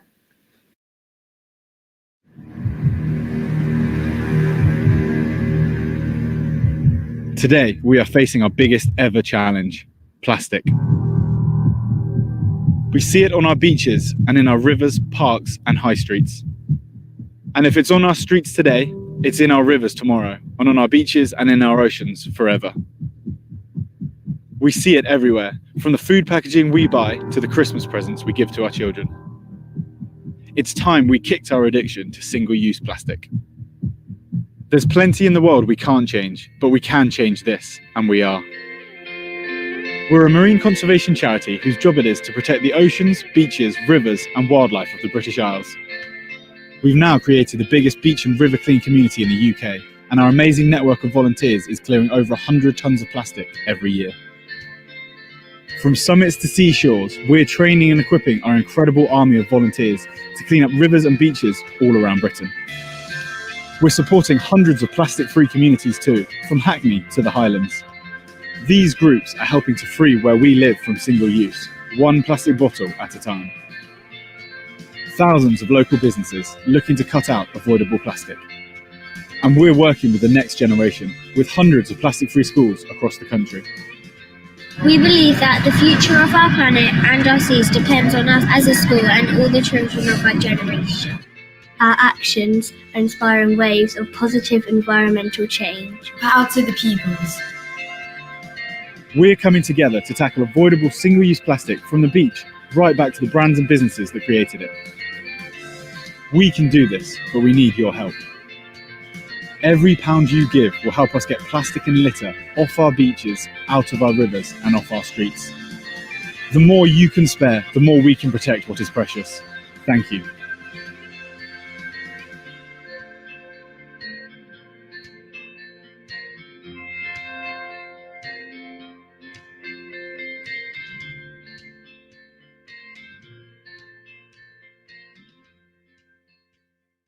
I hope that video from the team over at Surfers Against Sewage has inspired you to take on board the Plastic Free Schools Challenge. If it hasn't, I want you to start thinking about ways that plastic has had a negative impact on your local environment. For example, where I live in Snowdonia, last winter, one of the youngest sperm whales ever to washed up on Hell's Mouth on the Llyn Peninsula, and its stomach was filled with plastic sheeting. Another great local example is last year, to highlight the Summit to Sea campaign for Surfers Against Sewage, I swam from the top of Snowdon to the sea with a team to test for microplastics with Dr. Christian Dunn from Bangor University. And we found microplastic pollution in what appeared to be clear water from the source of a remote waterway all the way down to the sea. So you'll find lots of different ways that the Plastic Free Schools programme can link to your direct local environment. And this will really get your pupils on board and inspire them to make positive, long-lasting changes. Now we're going to look at ways the Plastic Free Schools programme links to the new curriculum in Wales and also links out to the UK national curriculum. The objectives for each programme are all slightly different, but they essentially follow the same format. So it's a pupil-led approach. So pupils will form a group, then within that group, they will then decide to identify what exactly the problem is. And they'll do this by forming a trash mob. So they'll find out what types of single-use plastic are in your school and what kind of levels and quantities. Pupils will then look at ways they can communicate this problem. So they can do this through peer assemblies, writing to their local MP, lobbying big businesses, creating media campaigns. So there are several different ways to do this so they can make waves of real change in their local and wider community. So how does it fit into the new curriculum and how will it help your learners? The group will have to embrace quite a challenge, so the programme will develop resilience and a real growth mindset, and it will focus on ambitious, capable learners. They will need to be cooperative and work together to devise a plan. Then they will need to reflect on ideas they have tried and work together to evaluate which ones have been effective and why, using critical thinking. The programme is rich in cross-curricular opportunities. It provides an abundance of real-life context for literacy tasks, such as writing to MPs, posters, news broadcasts. It's packed with numeracy opportunities, such as data handling, and it will help develop pupils' ICT skills when presenting all of their work. Hello, and welcome to St. Ethelwold News. Today, we'll be talking about microplastic. Where is it? It's in the seas. It's in the air. It's everywhere. It's even in a water cycle. Did you know you inhale a credit card's worth of plastic every day? Now that's a hazard. Surely you and me should. So let's take a closer look at how we are meeting the 4 purposes and the new curriculum for Wales. As the pupils lead the programme, it clearly meets the pupil voice criteria. Schools in Wales will be focusing on their local environment and their local area, bringing a clear Welsh flavour to the plastic-free schools movement. Therefore, there will be great opportunities for the Welsh language and linking to Welsh culture. The programme is inclusive for all ages and all abilities, which means that anybody and everybody can get involved. Plastic-free schools ultimately allows our pupils to become future stewards of the planet, allowing pupils to look at ways to be more healthy, but also ensuring healthier and happier lives for all. Pupils across the country are continuing to drive change. So far, over 40 different single-use items have been removed from schools, and the top items are plastic bottles, plastic cups, milk cartons, cutlery, and single-use plastic items in lunchboxes. So well done to all of those schools. And a total of 293 separate items have been removed. In addition, a total of 13,468 reported items of plastic and packaging have been removed from school grounds through trash mobs and cleanups. Plastic Free Schools has seen 245 challenges being sent to 93 different companies. The most commonly challenged companies are Walkers, Haribo, Tesco, Cadbury's and Sainsbury's. So far, schools have contacted over 87 politicians and sent over 1,300 letters to government to demand real change. In fact, Portreath Primary School in Cornwall even went as far as to travel to the Houses of Parliament to demand change from the top. A few weeks ago, pupils from Portreath Primary School travelled all the way from Cornwall to brief MPs on some of the work they were doing to encourage suppliers to their school to reduce their use of single-use plastics in their packaging. We are now entering London. There is a staggering 12 million tonnes of plastic that enters the oceans each year. We must decrease the amount of plastic we are using. Over the last 5 months, we have been working hard to make Portreath School a plastic-free school. We want to protect the oceans and marine life that live in them. We are committed to continue our plastic-free work at school. We aim to reduce single-use plastic even further. We believe that the future of our planet and our seas depends on us as a school and all the children of our generation. I'm really pleased that you're able to come and be a part of the Protect Our Waves Party Parliamentary Group, and all the MPs are really happy to see you there. And I also wanted to be able to award you guys officially for the first time plastic-free school status. You've actually achieved it in this last week. So well done, guys, it's amazing. There you go. You can pass it around. Cornwall is also the home of Surfers Against Sewage, which is a national campaigning organisation on marine pollution, and we're at the forefront of the campaign to try to get parliamentary authorities to do more here to reduce our use of plastics.